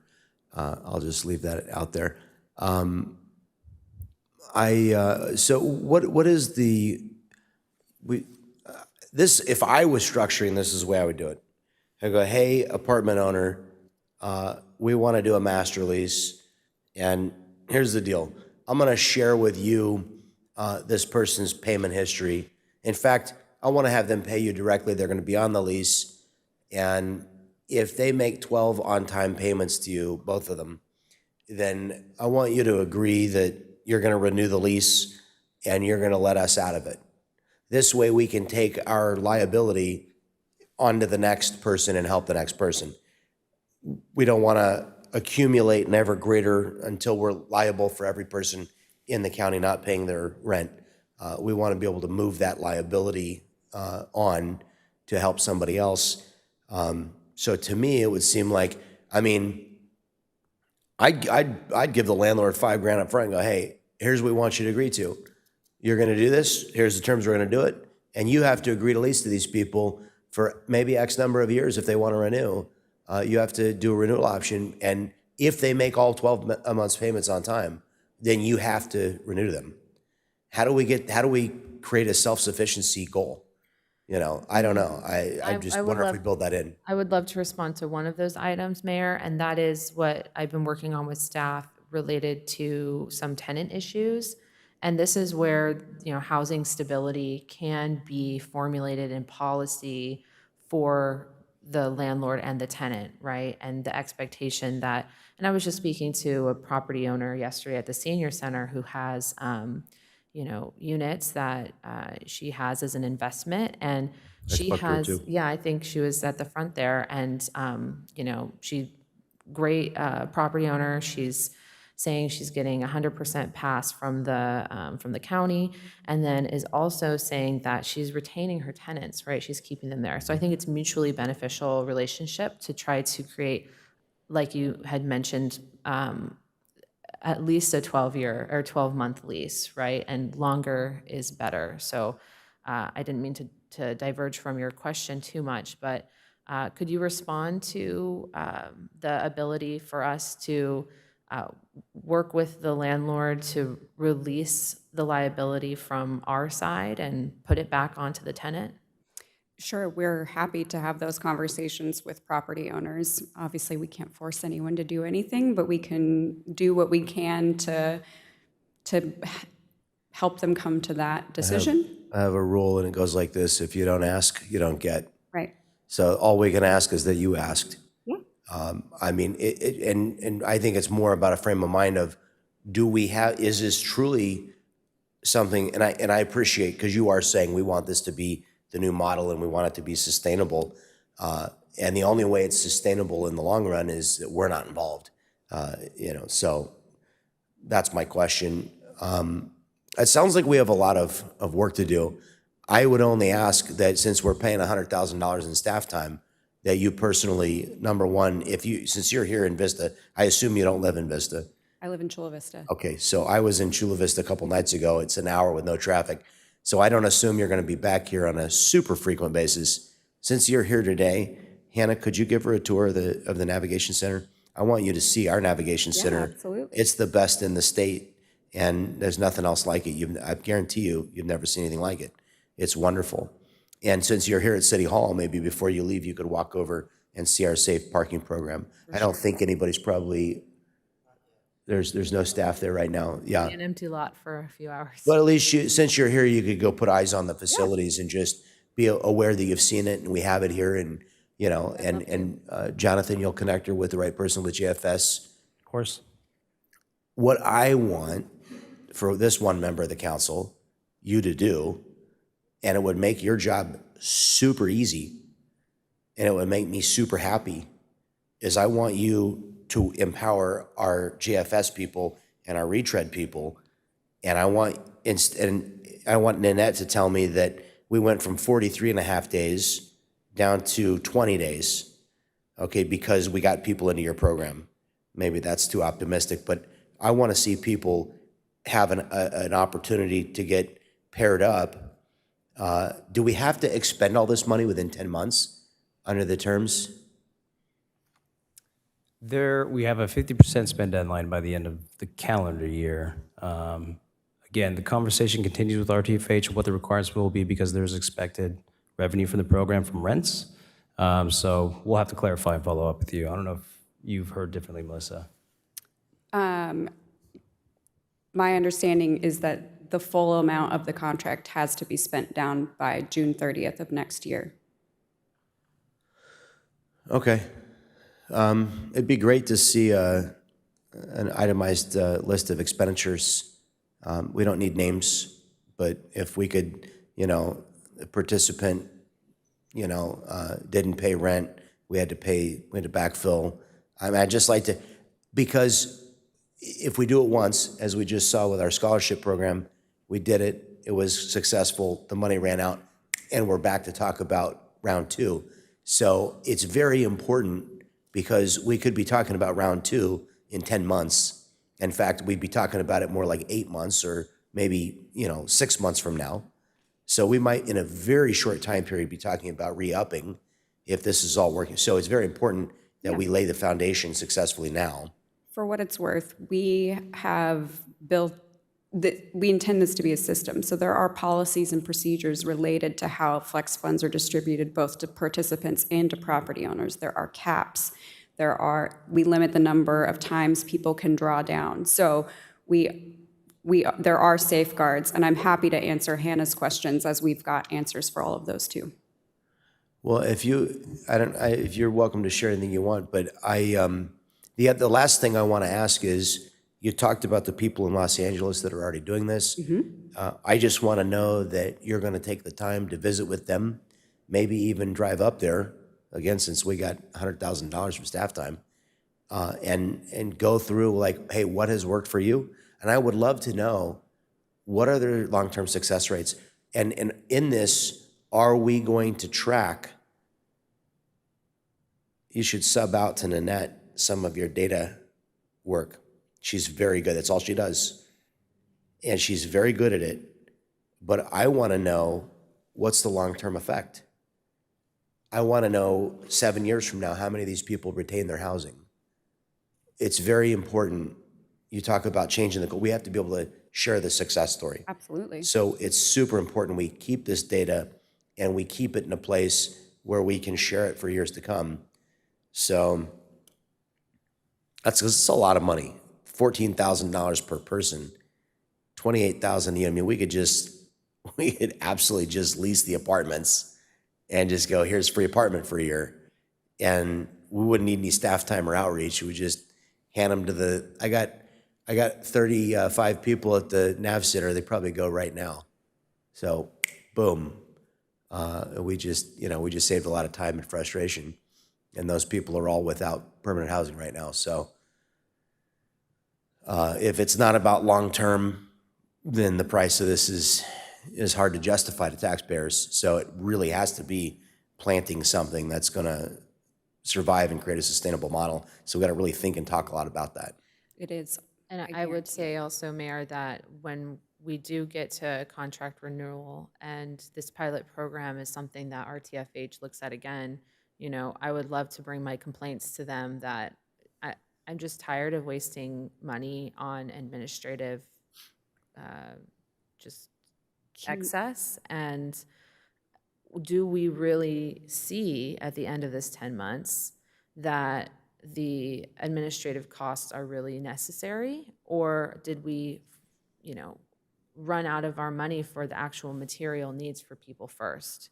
If I can just speak to the admin, townspeople's only receiving 3.5% admin in this contract. So 97% or so is program related. So it's the differentiation is that there's funding available for the material needs for people, and then there's funding available to functionally administer the program, right? And that is all sorts of personnel.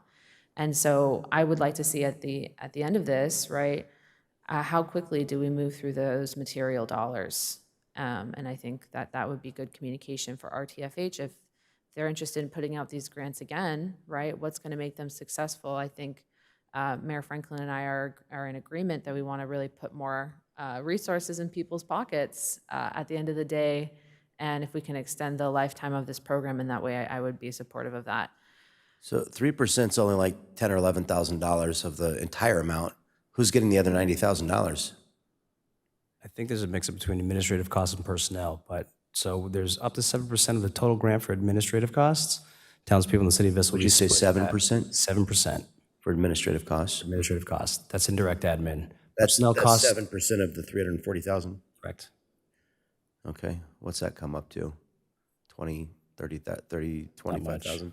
25,000, something like that? Personnel costs are not considered administrative costs. Those are program costs. I do agree with you, Mayor, that there's potential success in a program that is just the housing provisions, right? It's obviously not the grant that's available to us right now, but that is something that I think would be effective. I just believe that if I said to Hannah, I'm going to give you $250,000, you can use 20,000 of it for staff time. I bet Hannah would come back to me with a proposal to house more than 25 people. We're buying 25 housing years here, right? I think I could sit down and devise a program to buy more than 25 housing years, especially when we're talking about housing people who have their own revenue. We're not actually trying to buy the housing. We're just trying to buy how do we get them into housing? I don't know. It's a lot. It's a lot. I think this is, probably another point where, as we've reviewed these types of items with RTFH, the programs are best designed by the people who are as close to the scenarios as possible. And, we are very attentive to this issue. And so whatever feedback is available from the initial clients that we're getting from this program, please let us know and bring that for discussion at a future. Yeah, so Committee meeting. we had an advisory committee, including half of which were populated with people with lived experience who helped to design this system. And we've been surveying participants and providers and property owners since we launched at the beginning of the year. And satisfaction rates are above 60% on all fronts. Some even, that's in the very satisfied. So we are happy to provide any and all data that you would like, but I can let you know that people with lived experience are incredibly integral to the success of this system, and we are collecting so much data that we will have no problem reporting back to you on success. Thank you for that information. Any further questions on this item? No. All right. Not for right now. Not for right now, but we're gonna I have a lot of questions We're still. gonna learn as we go, and we're gonna innovate. Here we go. We're gonna try something different here in Vista. Thank you for being with us, and thank Yeah. you for your bravery. And sorry, I'm a prickly. Well, thank you for challenging us. I think that there were a lot of things that we learned about Yeah, the program. we got to draw and- these things out. And our oversight hopefully can contribute, and we can partner together to Absolutely. make sure I it's love a challenge. effective. Okay, appreciate you. Thank you very much. Appreciate you too. All right, finally, we'll get to our general item on homelessness updates. Again, if you're a member of the public who wishes to speak on Zoom, press 9 or raise your hand. And do we have any speakers? No, we do not. So we will receive general homelessness updates from our homelessness service program manager, Jonathan Long. Thank you. Thank you, Deputy Mayor. This opportunity we'd like to take to present some updates for each of our programs for the months of June and July. So during the month of June, Vista Hot served 139 individuals, 12 of which were engaged for the first time in June. Top 3 sources of referral for the individuals served were the Housing and Homeless Services staff, self-referrals, and during street outreach. As of the last day Which of of the these month, boxes are you on right now? just highlighting different metrics, but we can certainly take whatever time the committee would This like. is, I'm just reaching the age where have my first pair of reading glasses, and this is very small, so I'm trying to track visually where you are with your narration. No, I can just barely read this, but it's taking me my visual acquisition is taking a moment. So If you had a pointer, which I think, isn't that thing a pointer? Doesn't it have a little laser beam on it? again, yeah, I was just going to call out certain highlights. What we can do if the Tell committee me would which like, box you're on. you could take a look and identify which ones you think are useful and which ones we can eliminate in future reports. Or we can go by each metric the committee would like. So Go ahead, I apologize, I didn't mean to interrupt your flow. Could we read it just in rows across and just go across as best we can? Sure, yeah, we can do that. Thank you. Okay, so for the outreach program during the month of June, we served 139 unduplicated individuals, 12 of which were engaged for the first time during the month. You'll see the box right next to that one for referral source for each of the sources of referral for the clients served during that month. You'll see different age range represented in the box following and genders after that. And then you'll see race with a mix between white, other, black, unknown, and American Native. What do we know about these unduplicated clients in terms of how many of them are in a place not meant for habitation versus, I'll direct your attention to the bottom left, housing status as of the last day of the month. Of the 139 individuals served, 64 of them were living in a place not meant for human habitation. If it would please you, Mayor, I would love to get through the whole format of just this page. Sure. We have a few other pages, but I want to know what I'm reading right now. It's a lot here. So to the middle of the box to the left, the location of most recent referral, this will indicate where they were engaged with on the street, with most of the individuals being engaged on private property.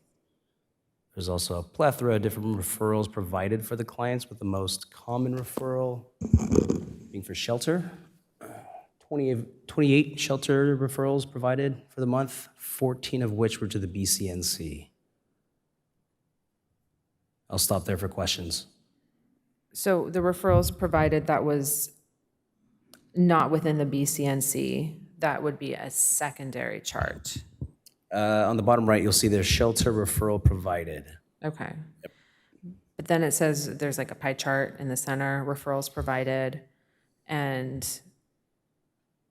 Those are referrals for all manner of okay, different and then services, we yeah. could later look at another bit of data from the Boyne Creek Navigation Center of what services they provided. Yes, and that'll come later in the presentation. Okay, thank you. yeah, because that was my question, is 14 were referred, but do we know, and again, this is just for June of 2024? Correct. Okay, and do we know how many of those 14 spent one night at BCNC? There will be a presentation following this one for BCNC intakes for the month of June and July individually each. And it'll say how many came from Exodus? Does not necessarily, but it will show how many referrals they received. So I'd like to know, referral is a clever word, but I'd like to know how many people actually, that referral became they spent the night there, and we had the opportunity to serve them versus, does referral mean that they were transported to the property? Not necessarily, no. So that would be an intake, but of course that would be under the purview of the BCNC, not outreach. There we go. Okay, so here's what I'd like added to this. Since you have a lot of boxes here, add another one that says intakes. How many people did Exodus get successfully took in? Taken in. What's the word for that, Pete?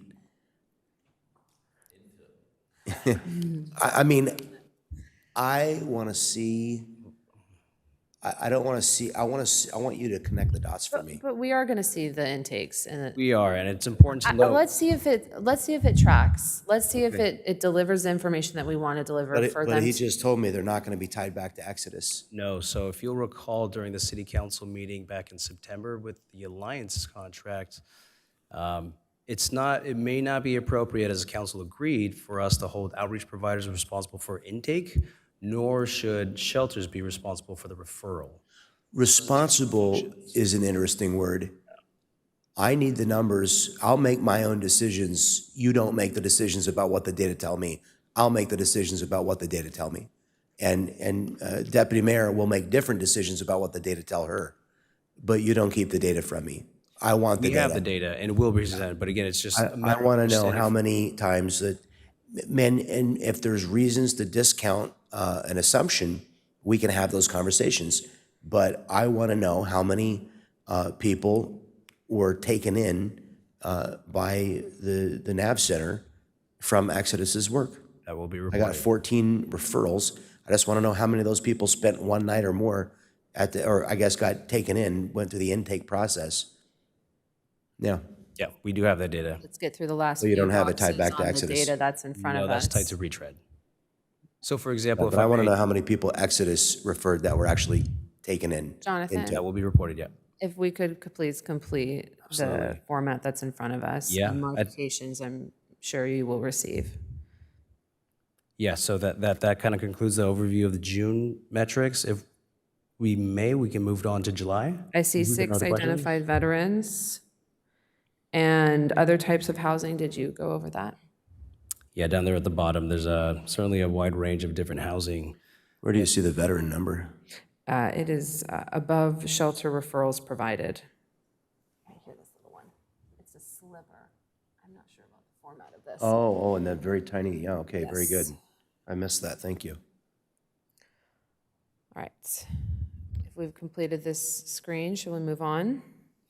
We shall. So July, similar metrics. I can call them out, or if you'd like, you can take a look and ask any questions. Looks pretty similar to the month before. It's very similar. Yeah, and now that you've reminded us what all the boxes mean.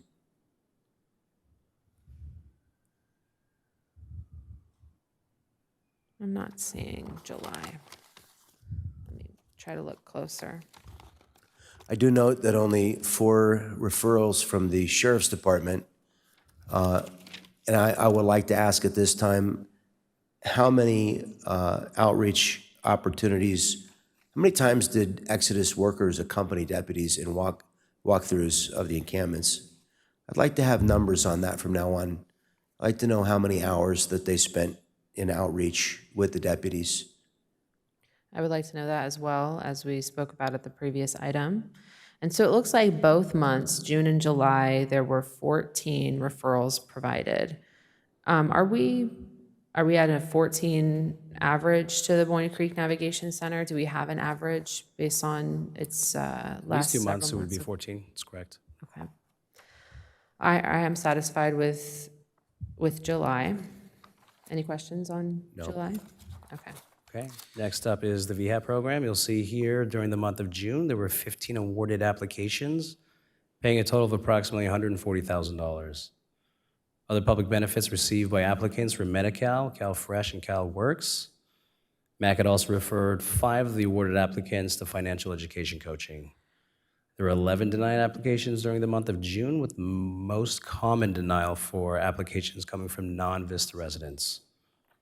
Through the end of June, since inception of the program, there were 54 approved awards, with approximately $480,000 awarded since inception. Okay. And I see the remaining there. I just want to ask, applications denied, it looks like we have 1 denied for homelessness. Why would that occur? So this is a rental assistance program for housing retention. It is not a homeless Oh, service. I it's see. for So they've people to completed an Yep. application and they weren't eligible. Exactly And right. then yes. the relocation expenses, so is that regarding that someone's housing costs would be too high, or what So would? this would have been a denied application for somebody who's applying for moving assistance, when this Okay. program is only for those to retain their current housing. Heard, okay. And then I had asked for this point to be included, the other public assistance received, and I see a variety of assistance is being utilized. But this doesn't tell me if all of the participants, if all of the 15 households were receiving those services. So you'll see along those bar graph, you'll see labels at the bottom. So there are 11 with Medi-Cal, 11 CalFresh, and 2 with CalWorks Well, out some of those 15. might overlap. Yes, Oh, they okay. could, yeah. So, or is it safe to say that all 15 households are also receiving other public benefits when they're receiving our rental assistance program? I can find out if every single one does, but it's for sure the majority of them. I certainly would imagine, but I did want to know kind of if there were anyone who wasn't receiving public benefits. Sure, yeah, we can get that. For the reason of housing sustainability, if someone's eligible for public benefits and they get into our rental assistance program, and then they're not receiving public benefits, right? And they have cost burdens due to the cost of food, when they could be receiving CalFresh, I want to make sure that we're making those connections, and perhaps this is a conversation with MAC about how they're doing case management alongside the administration of these rental assistance funds. But I did, I want to know if there's any folks that are coming into the rental assistance program and they're not receiving other public benefits, so that maybe we can develop programming to support them. Of course. I'm good on this page. Any questions, Mayor? Yes, this 54 approved applications since inception, this goes back to before MAC was operating. This includes the Lifeline No. numbers? This is just since the MAC VHAP took with over. MAC, yep, that's correct. I'd like to have MAC here to answer questions. Sure. I would like MAC to give us 15 very short reports on the circumstances of these individuals without their names, without any kind of information that might tend to identify who they are. We have zero information about the 15 individuals that received $9,300 in taxpayer money each, other than to trust us they were deserving. I would like to know more. This is a large amount of money that we are giving away, and I'd like to know if this is the best use of this public money, and you know, and I'd like others to be aware of the circumstances, and I'd like there to be a full public review of how we're spending these dollars. I understand this popularity of this program, and a lot of people very confident and happy with it. I remain concerned about a program that gives away such large amounts of public resources. And I also, I'm concerned, going back to my point about triage, I want to know that we are first helping the most vulnerable. And so that's one of the reasons I want the information. I want to know that if we're helping people who are in the worst of the worst circumstances first. And if we don't have any public review of who is being helped and what their circumstances were when they received the help, then and again, I don't want their personal identities. So please don't anybody suggest that's what I'm asking for. But if we don't know what their circumstances were, then we can't compare it to if we were to provide $9,300 in housing assistance for every person trying to exit the navigation center. What would that mean? You know, could we subsidize their rent by, you know, $500 a month times, what is that, you know, 2 years almost? You know, that could be a game changer for somebody who's on $1,100 of, you know, of fixed income. That could help them get into a shared housing situation. But we don't have any of this information. We really don't know. So I'd like to hear more. I mean, I'd like them to come and say, you know, we helped a woman with 2 children, and this is what happened in her life. That, you know, I mean, I don't think if they say she had a medical issue, I don't think we're going to suddenly figure out who that person is. You know, but any information that would tend to identify the recipient, of course, should be excluded. But if we could get a little bit of a narrative about who these folks are, and, you know, and what put them in the circumstance, and what kind of follow-up are we doing with these people? What do we know? Because we used to, when Lifeline was doing this, we were seeing how many people had been housed successfully for the next 12 months. We've been doing this now for a couple of years. Where are the numbers to tell us of the people that we gave, you know, an average, I think the number was over $8,000. What do we know about these people 2 years later, and about how they've maintained their housing? I wasn't sure about that. I believe that this program with this set of funding might be a newer initiative. It is. And I At least the one too, was March. since March, I too would like to see a little bit more information that I do believe that we got from previous service providers regarding like what their eligibility was. And the applications, those are households, is that right? That's correct. It's not necessarily individuals. So with the homeless prevention aspect of this, I do want to see maybe a presentation, right? Maybe we come back inviting Mac to walk us through what someone has to be going through in order to be eligible to receive these funds, and how it can be proven that it is truly homelessness prevention. Just kind of an initial question I might have that I would hope Mac would answer. Is it required for someone to be having received an eviction notice in order to receive these funds? No. Do they have to have a circumstance where there's a non-payment of rent? It's not required, no. Okay. It's just that eligible, the 65 AMI, as the committee members might recall from the contract that was approved last year, 65% AMI or less, you qualify for the program on a first come, first served basis. Well, I do support increasing stringency of the program to focus on those who are in immediate risk of homelessness and start to hone in on that eligibility requirement. As it stands, the effectiveness of the program is really in the long-term outcome, as the mayor referenced, right? Do we have any information on on that so far, and it might be preliminary, but in the future, if you could bring that forward, that would be helpful as well. Yes, that is part of the contracted work. Okay, so you're saying that somebody earning 65% of AMI is presently $119,500 for a family of one for San Diego County, and we use the county number, correct? That doesn't sound correct. 65% AMI for one individual? There it is right there from the county's website. That looks like 100% AMI at the very top. Yeah, 100% is 119,000. I'm sorry, then yes. If Yeah, it's I'm 100% developing a AMI, base for my line of argumentation here. Yep. The AMI is $119,500 for a person, for one person. Okay, so then according to my calculator, $77,675 is 65% of that. You're telling me that we're giving $10,000 to any person earning less than $77,675 with no other extenuating circumstances? Is that what I'm being led to understand? Oh my goodness. Are you kidding me? There is no other requirement. My understanding when we approved it was they were being evicted. My understanding This was has to that come there back was to a the council loss of immediately income. for reevaluation. I was of the belief, Mayor, that there was a loss of income. Is That is- that not an eligibility requirement? it is, yes. There has So- to be a loss of income or financial need for the assistance. Is financial need just defined as 60% AMI, or is a loss of income the criterion for?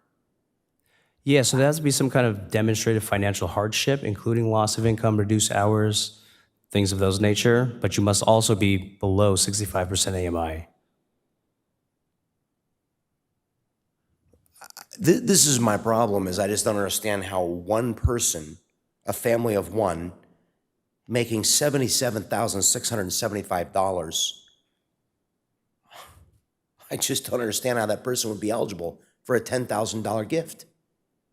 Now, if the number was, if we're talking about somebody whose demonstrated income was under $30,000, and I mean, they're truly going to lose their home, they're in arrears in their, I mean, you're telling me that they don't even have to be in arrears in their housing payments? It's not a requirement. Wow. I mean, this program needs to be wholly reevaluated.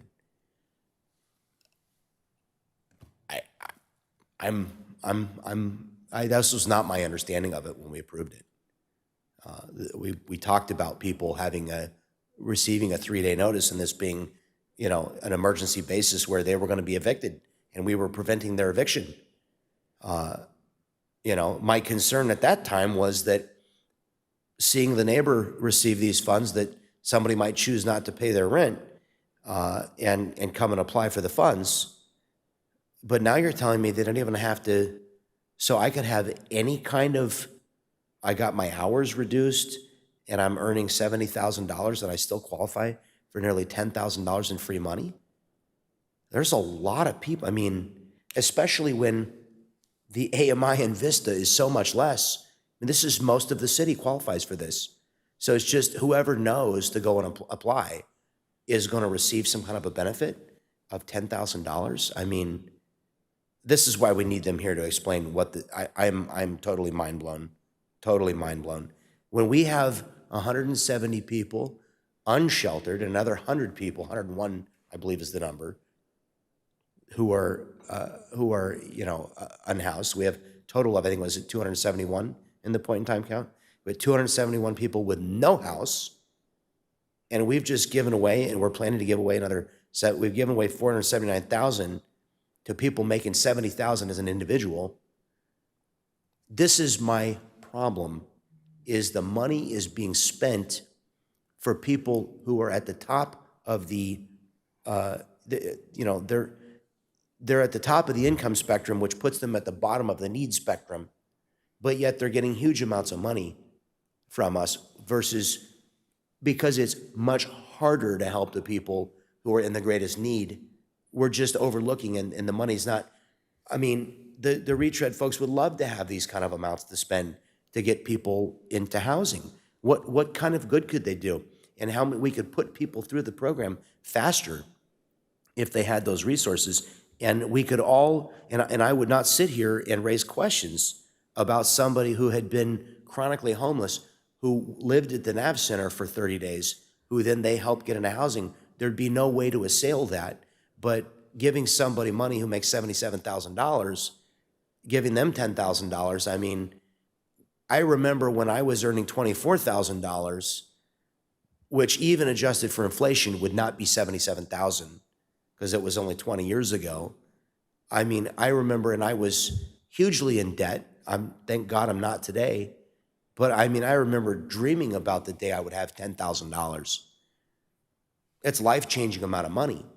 So I just think, we've got to get our hands around this. Mayor, I believe city manager might have a point of information for us. Please, We hear please ya. restore sanity. We understand your concern. I think we don't have enough detail here today to provide you with the background that you're looking for on what these folks were going through that were awarded the money. So we will absolutely have Matt come back and present to you and give you some of the That would be 15 good. short reports that you asked for. And JFS hasn't been here to talk about safe parking, and I asked for that.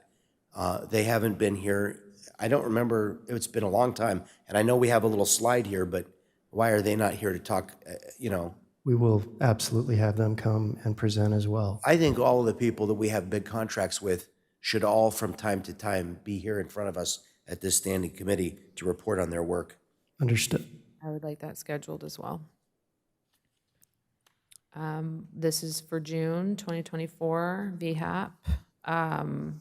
I would say that the concern over eligibility, when I believe that the term emergency speaks something different to me. And I understand we might not have the situations in front of us, right, and the scenarios of someone's application to understand why they were approved or not. But if the council needs to come back and create more stringent requirements so that our, service provider partner, MAC, is able to really administer the funds in a way that's in alignment with the council's vision, then I would say, it's something that I would want to evaluate as soon as possible. But if we can get a better understanding by hearing a background on the approved applications, I think we can start there. But I would say that this rises to, for me, Mayor, rises to the level of this is an item we would bring back to our council. So city manager, is that something that we could do at our next available meeting? When would the next available meeting be for us to review this with the whole council? Well, if you please, we're spending $140,000 a month. I'd like to take the advantage of the next possible opportunity to have a private meeting as soon as we can schedule it, to sit down and review this, because I don't want another $250,000 to be spent before we make sure that this is in alignment with our vision. And then if you and I have concerns, then we could bring it back to If the there are council. ongoing concerns, this would definitely need to be brought to the whole council, but I agree we should meet with MAC to see how these applications are being approved. All right, and then moving on to safe parking, or our second month as we were on a break for VHAP. Yep, so same metrics here, 7 approved applications, approximately 60,000 awarded. The same Medi-Cal and CalFresh benefits received by applicants, 2 financial education coaches referrals, 20 denied applications for the same reasons we saw the previous month. Through the end of July, 61 approved applications. And I know you already gave the answer, and I'm sorry, it didn't stick in my mind. The decline for being homeless, Yeah, so this what is was the answer on that again? Yeah, so this is a rental assistance program. Somebody who's experiencing homelessness would not have rental payments that they would require assistance for. So it doesn't qualify for moving costs. It's to retain So it's your not a income. rehousing, it's only prevention. That's correct. We're not doing rehousing? Not with this strategy of the strategic plan. So presently, we don't have any money for rehousing? We have some with our outreach contract, but we are in a transition period at the moment, so I would the next feel one would. so much better about all of these dollars that are being spent in this program, the Emergency Housing Assistance Program, if they were available for rehousing, and if we were prioritizing people who had actually lost their housing, getting them a first month so that they could get rehoused, I would feel so much better about that because I think we could help so many more people. I would argue that both programs have their purpose. With the pilot program for rental assistance, that was, we partnered with Lifeline Community Services. We found that the housing stability for those families was evident. And what may have happened to those families could have been at a greater cost, right, to our services. But I also believe, and I've been speaking with folks about this as well, that we need those rapid rehousing dollars. They're very sparse in the county right now. There's not a lot of those monies available, but they are essential for getting someone into a place. And then in the long term, how does someone keep that housing? That's a whole other question. I just think, again, going back to the triage question, I think to my sensibilities, rehousing is more important than prevention because you have no way to know who is actually going to, if I don't give you $10,000, you will become homeless. You don't know, I have a sister, and if she did not have a place to live, she would live in my guest bedroom. Any of my family or friends would not live on the street because they would live with me. I would take my family and friends in. And I have family that I know would take me in. Might not be happy about it, but they would take me in if I needed it. Therefore, I would not be living on the streets. So it's very difficult to know what people's true financial picture is, whether or not you've cured a short-term problem, but they have a long-term, what they call a structural deficit, a term that I learned through my time here with the city. The structural deficit being you have a problem where you have a plan to earn less than you spend. That is, you can't give somebody money, it doesn't solve that problem. If your expenses exceed your income, a one-time injection of cash will delay the inevitable consequence of losing housing for a period of time, but it won't solve the long-term problem, which is you're not making enough to satisfy your expenses. I certainly appreciate that argument, Mayor, and I think that the other side of it is rapid rehousing funds are sometimes equally unsustainable when the person cannot maintain the cost of their housing after those initial funds. Sure. I think that our service providers see that a lot, which is where the provision of affordable housing and the activation of a workforce to improve their income level is all essential. I have a very low confidence in these programs. I'm within an inch of voting against funding for them and advocating against them in the future because I am truly unconvinced that they are doing a great amount of good for a large number of people. To me, what I'm seeing here on screen is that this is a windfall for people who are in a financial category where, if we wanted to define the category to be closer to 30% of AMI instead of 65, it would be what would that number be? That number would be, that would be 41,825. To me, that's still, but let's go, if we went 30%, and we're sitting here talking about somebody making $35,000, I wouldn't be talking.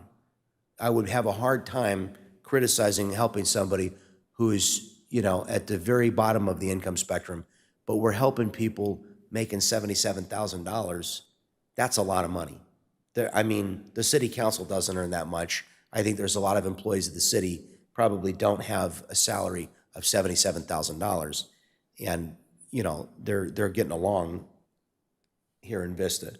I'm gonna say it. $77,000 does not make you poor, and it does not make you in need of social services. It just doesn't. You need to be substantially lower income in order to really be deserving. Otherwise, what we're doing is we're really just creating a massive welfare state that is serving the interest of, and here's the real problem. Everybody pays taxes. You pay your property taxes, whether you own a home or you rent, you're still paying it. You pay your sales taxes to the city. And we're giving this money back to only a few. So we're taxing everybody for it and giving it back to only a few. Even the people at every end of the income spectrum, including our poorest residents of Vista, are paying into this, and they're not receiving back equally. It's not a wide public benefit. It's very narrow because we've helped only 61 people through July. We have 100,000 people here. We are 25% less median income than the county. We're a poor city, poorer by 25% definitionally. And we have a lot of people here with very low income, and they're paying for this, but only 61 of them got anything out of it. I don't think that's fair. I think we should be looking for ways to help everybody more evenly than with this very narrow assistance that is quite large, $10,000 nearly a piece. All right. I think I will say one of the benefits of the program is, and there's certainly things to criticize about any program, and that's why we have the oversight here that we have, which I'm glad that our committee meets.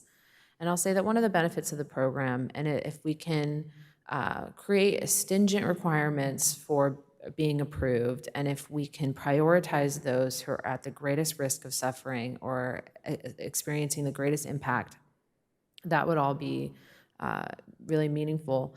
But at any time, a family can lose their job. At any time, a family can experience a medical crisis. And so the benefit of this program and the ability for this program to serve a broad community is that there are many folks in our community who they are getting by, right? They're not suffering the greatest extent of poverty, but they know that at any time something could go wrong. And this is where, my rationale of advocating for this program has come from, because all of our working families know that the cost of living is so high, the cost of rent is so high, and their wages aren't keeping up with that despite working so hard. And if they experience a crisis, a true emergency, then the City of Vista has their back. And we're really serving City of Vista residents. That's another reason why I like this program. But let's get with MAC. I would love to hear what they have to say about, outside of the council direction, what steps are you taking to prioritize those who are experiencing the highest impact with this program? I agree. Well, let's move forward to safe parking. Thank you. So for the month of June in the Safe Parking Program, there were a total of 34 individuals enrolled in the program, over 25 households or vehicles. 9 individuals were enrolled for the first time during this month. We saw 4 of the households enrolling in the program having experiencing homelessness in Vista prior to enrollment, 1 in other parts of North County and 1 in other parts of San Diego County. There were 5 households that were exited during the month of June, 1 to family reunification or with friends, 1 to permanent housing, 2 to another shelter program, and 1 to an unknown destination.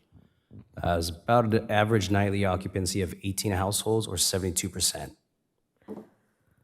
Any questions on June? Yeah, so we have 6 labeled individuals who have an identified zip code prior to enrollment.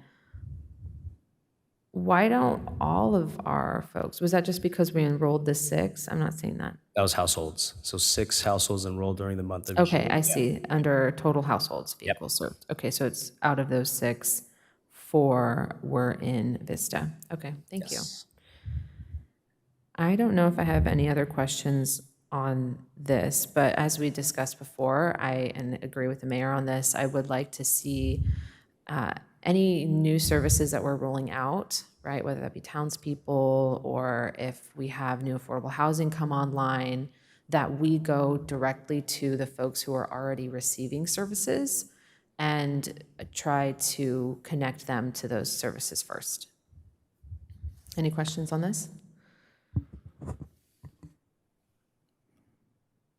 I see 2 columns of data, 5 households, 7 individuals. So those are the same people. Yeah. Since August of 2023, 127. And what do we know about the number of positive exits since inception? We don't have that in front of us here now, but we have that data. I can follow up with the committee. I'd like to always have cumulative information because 1 month is a snapshot, but the cumulative data really tells the longer story. I would say exit to shelter or hotel voucher is a neutral exit, not a positive exit. I agree. Is it listed here as a neutral or a positive? It's listed here as positive exit as classified by JFS, but we can request to have that reclassified to a neutral exit. Okay.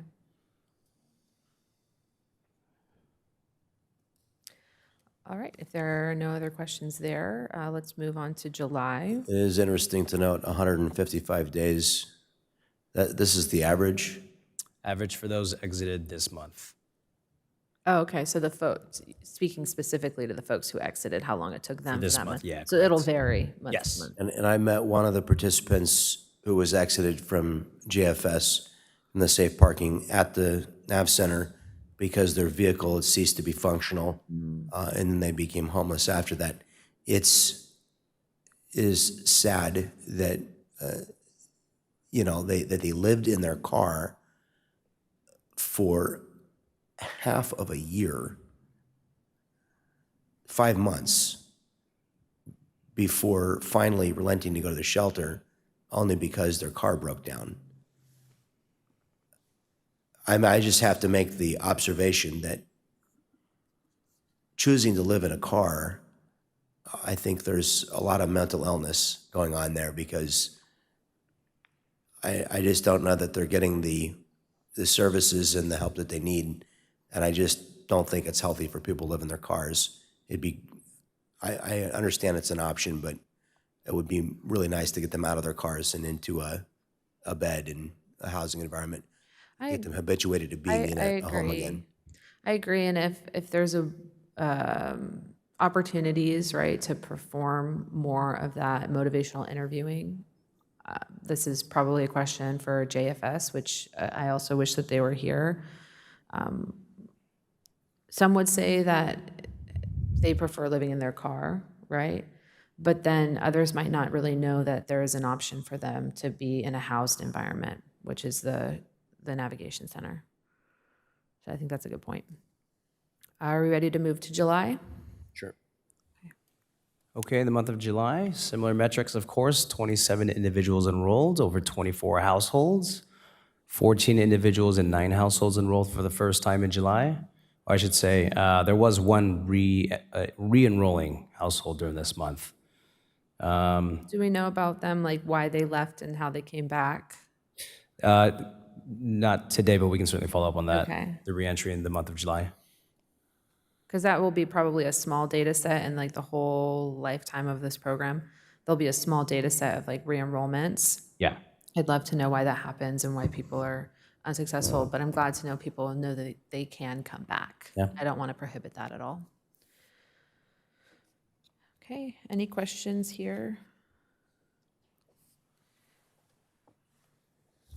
I think, I'm doing some math here.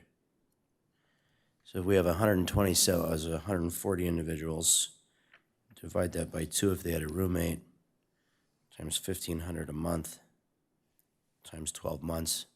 For $1.26 million, we could have put every one of these people into a housing unit. We're spending the $340,000 with the RTFH thing. It's their money, thank goodness. We got $1 million, and what do we got, $1.25 million with MAC? Is that right? 1.4. 1.4. So the 1.4 million that we spent with MAC, I just want to make a point. Would have housed every person in the safe parking program for a year. I Just want to make a will point. say that there are 100 households. So, and are you calling rent $1,500? Yeah, for the 140. Right, but the 100 households served total. So if we were to house people, I like this line of thinking. If we were to house everyone, right, we'd want to do it by households. Although I'm sure that some of these households could be even split down even further, right? So that maybe there's cohabitation amongst families, right? Or we do find a roommate situation.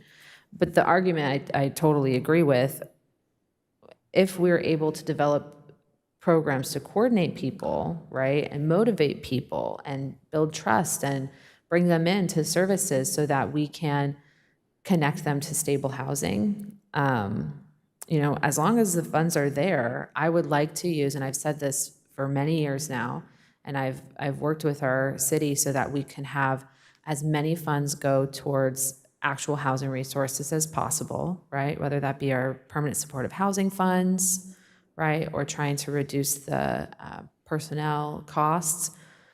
As much as possible, I want our funding to go to housing people. Because that's really where you end the suffering. And it is a suffering to be in your car. And it's all about those people who are at the most vulnerable end of the vulnerability spectrum. We're giving a lot of money to housing assistance to people who are at the very highest end, meaning that they have the lowest vulnerability.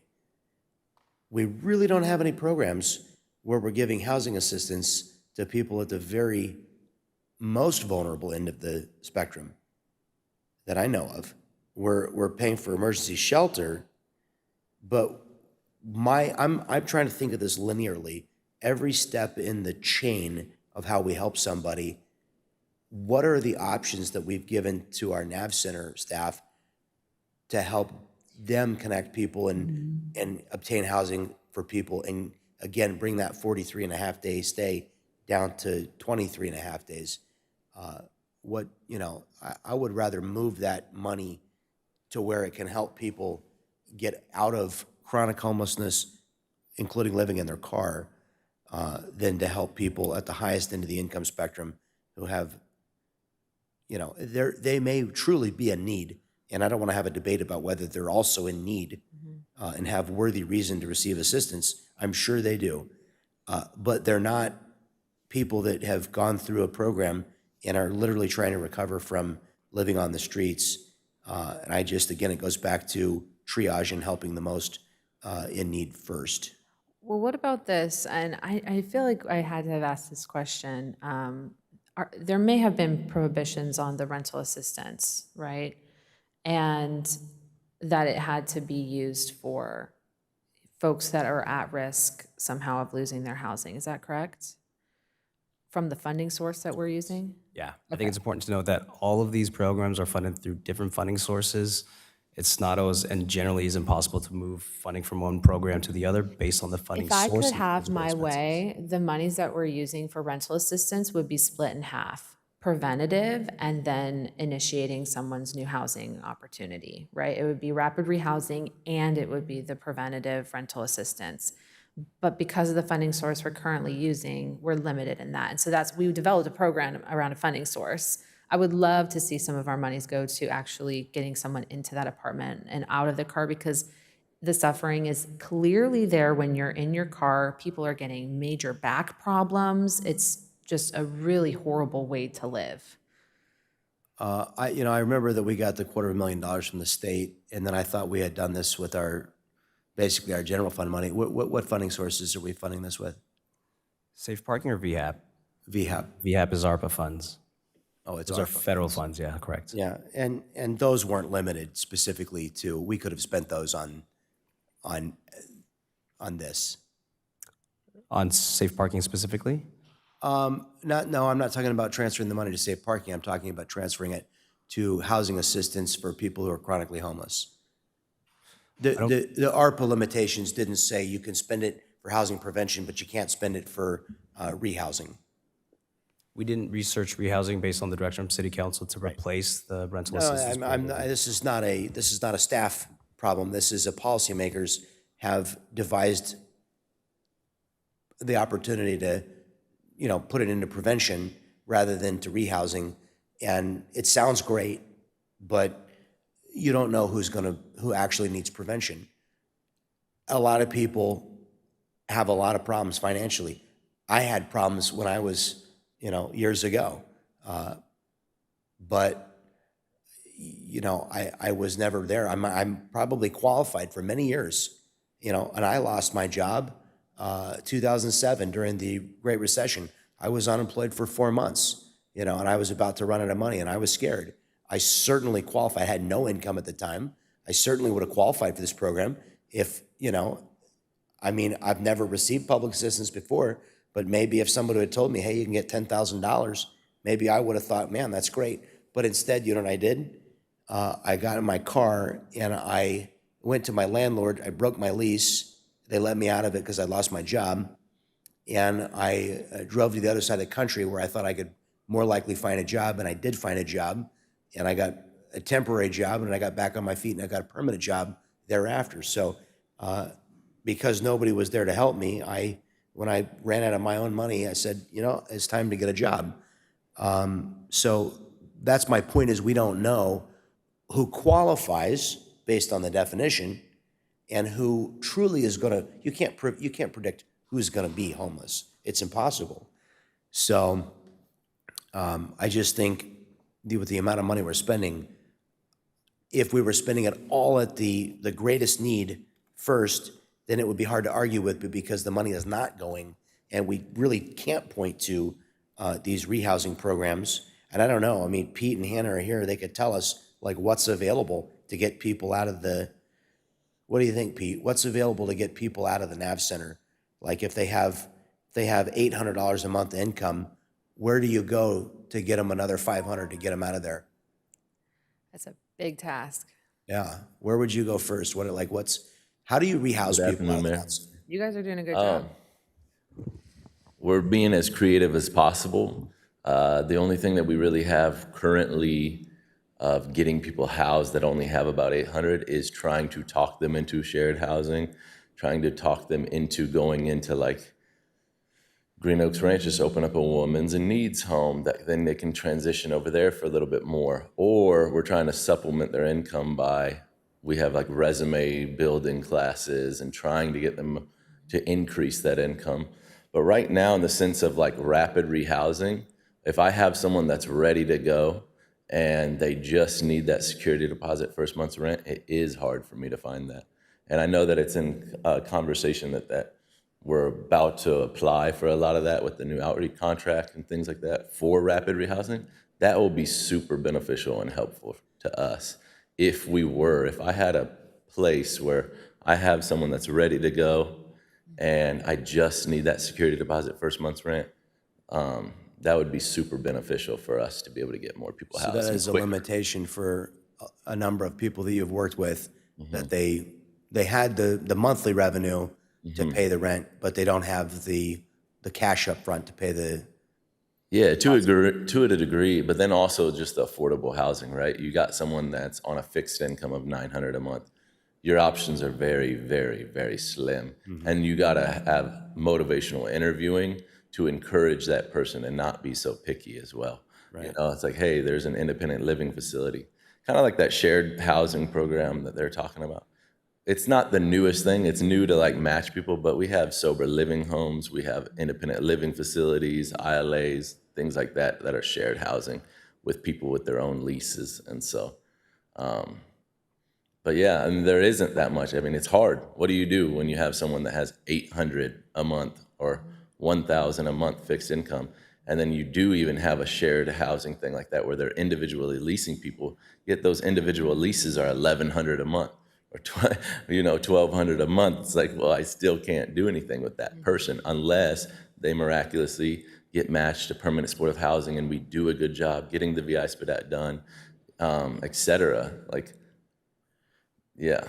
Is that something that you have in the past, or could you begin to keep track of who, if they had, like, that's the problem they're having, is they've got enough monthly revenue, but they don't have the money to get in. Is that something that you would be able to ask people and keep track of for us? Yeah, we can keep track of people's income the best that we can if they're Or willing like, to give it to us. when you're having a housing navigation conversation with somebody, and you're going, look, you can afford, and they go, well, I don't have the money to put the deposit down. Like, if there's we're giving away $10,000 a piece over here. Yeah. If there's somebody that, if we could give them $3,000, my question is, how many people would that get them back into housing? Quite a few, Mayor.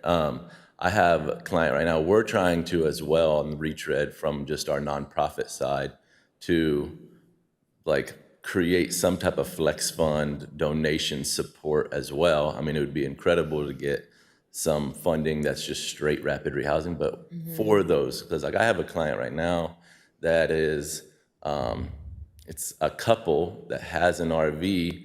They're just needing that like deposit for their, the spot to be able to park the thing. And he's waiting on his next check because we helped get him a really good job, like a really good job. So he's gonna be good, but he's like waiting on that money.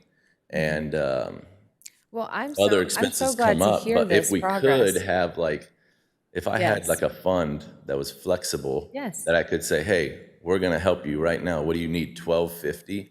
That's all you need to end your homelessness right now? Yes. That would be incredible for me to be able to go to my finance department or go to a rapid rehousing or a housing navigator and say, look, we've already done all the legwork for you. I just need somebody to write this check for them. And that would lower their, Such a blessing to that us. would lower the number of the days that they're at the NAP center, which would increase capacity, help us serve more people. Yeah, for sure. Actually, if you think about it, what we're paying on a per bed basis, to be able to pay $1,250 to get somebody out for 20, to shorten their stay by 20 days, Yeah. would probably be a real win for us Yeah, and financially. we've had some help with that kind of thing, but it's not like there's a program available right now. There's not this big funding available currently that I'm aware of. But like we had a client on the Encinitas side. It was a family of 3. They had them monthly rent based on their income that they were able to do it. And thankfully, the city of Encinitas, they actually had some money where they acted like a rapid rehousing program for us. And they helped with the security deposit and the prorated first month's rent. Well, thank you which for helped get giving us a grasp of what is possible, right, when we provide resources. And, excuse me, I stepped away for a moment, but I do understand that there's limitations to the funding that we have for our emergency rental assistance program, where we're preventing homelessness for families that may be experiencing a financial crisis. But let's add to an upcoming council agenda a rapid rehousing program that could be included in our strategic plan to address homelessness, because it's definitely needed. Yeah. Yeah, thank you for letting us And I know want to what also you need. encourage, like, those people do need it. We don't want people to Oh, come no. back into homelessness. So you do need that homelessness prevention for families, et cetera, 100%. I Oh, wouldn't yeah, want to take we away the wanna money do from that. that. I would want to find new money that's coming up for those that are experiencing homelessness. I disagree. I think we could be more impactful. Now, I want to hear the stories before I make a decision. Yeah. But again, there are 100,000 people in Vista. I have no doubt that 40,000 of them qualify based on the criteria that we've heard. And I have no doubt that 20,000 of those people probably are deserving and have a good story and a reason why that money would be life-changing for them. Probably that money would be life-changing for 60,000 residents of Vista, okay? I do not believe the purpose of government is to tax all of the citizens to operate a lottery system to hand out $10,000 apiece to 54 of them, such that those of us handing the money out feel great, have a congratulatory meeting, pat each other on the back, and say we've done all we can. Government should provide services that are accessible to everyone. And the needs should be clear and understandable to the whole community, so the whole community paying the taxes feels good about those investments. Clearly getting somebody who is $1,250 away from being permanently housed and they've experienced chronic homelessness, the question is, where do we spend the money first? Because dollars are limited. They're always limited. It doesn't matter what you're doing. Money's limited. So if we could take some money out of that program and put it into a rapid rehousing program, I think the money would be, I'm not going to say better spent. I think it would reach people in greater need first. And that's my big long-term goal, is to move the money. We already have the money. We have now spent, I dare not speak the number, divide the 170 homeless people we have now into the money we're spending on an annualized basis, and we're spending about $25,000 per person per year.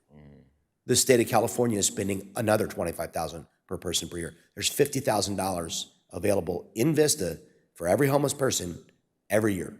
That's a lot of money. I completely agree. So I think getting the money where it needs to go is the problem at this point. Spending new money, I don't think is the issue anymore. And if we're truly focused on spending that money first on the people who have the greatest demonstrated need, then I think we'll start to solve the problem. But as long as we are going to, have this thing where we're going to give to people making $77,000, I mean, how many of your employees at Retread make $77,000? None. And how many of them are able to afford their housing right now without assistance? Are most of them? So, I mean, most people don't earn that kind of money. Yeah. So that's a high salary, and I just can't understand why we'd be giving money to people making 77 grand. And I appreciate agree with you on this that. discussion, and while you're here, Pete, I wanted to ask, the mayor's making an argument to you, which I also am hearing his argument, and as we're gonna have to decide this together, I wanna hear your arguments. But if one of the employees at Retread were to have a medical emergency or, God forbid, lose their job, would they benefit from rental assistance so that they can keep Of their housing course. while they're getting back up on their feet? Yeah, of course. And I that's hope what that's we what the need. We need to majority of those prevent stories homelessness as are, well, yeah. right? I hope it's not just giving money away. We're really going to need to investigate this. But if we've picked the right service provider and we've crafted a smart program, then I think we're going to see a reasonable provision for the public in preventing that homelessness and preventing that housing insecurity. So we can talk about the priority, right? What Retread's job is to do is to get people housing ready. And I think that we can all agree that that has been one of the greatest points of success that your program has, is that we're getting people ready, we're getting them employed, we're raising their level of income, we're doing motivational interviewing to encourage them to look at all of the options available to them so that they can live a better quality of life and recover from their homelessness. So you're preparing people, and I really appreciate the feedback, right? We're getting some good argumentation around the resources that are available now and what are the priorities for them. So thank you for contributing to that discussion. I know we took a little bit of a diversion from the safe parking, but we are happy to have you here for a discussion on Retread. You can feel free to sit down if you'd like, but if there's more opportunities for questions, we'll definitely call you back up. Let's get some data on the Boyne Creek Navigation Center. We've had a good discussion of what type of resources folks experiencing homelessness would benefit from. And let's look at the numbers if that is okay. Jonathan, will you take us back to BCNC 2024 intakes? Yes. Absolutely. Thank you, Deputy Mayor. Daniel Sturman, our management analyst, will provide an overview of BCNC data. Good evening, Council. Month of June, we completed 10 intakes. The data that you see here, the most recent living situation, length of homelessness, and referral agency is a totality of all of the individuals at the shelter and not necessarily the City of Vista. Also with the June housing matches, you'll see 1 and 1, 1 rapid rehousing, 1 permanent supportive housing. That is also for the totality of the program. I'll pause for questions. So this means that 14 were referred This is and 10 were taken in. Because I'm looking back, and this is how we reconcile that data question.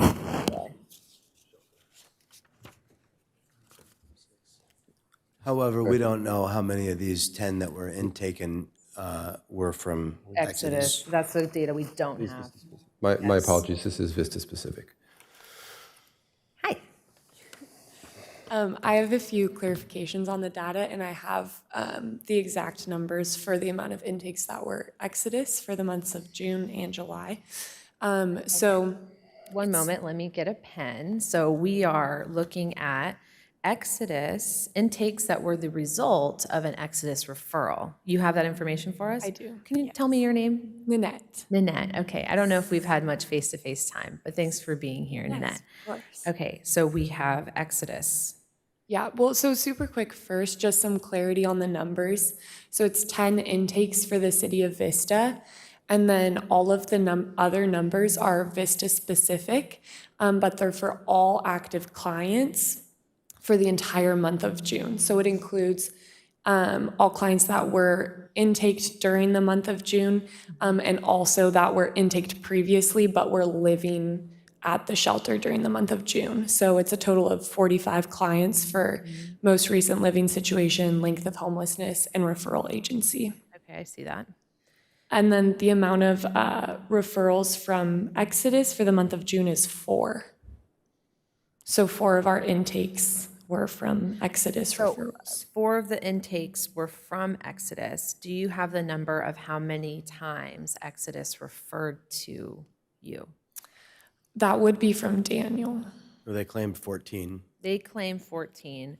4 people from Exodus were taken in.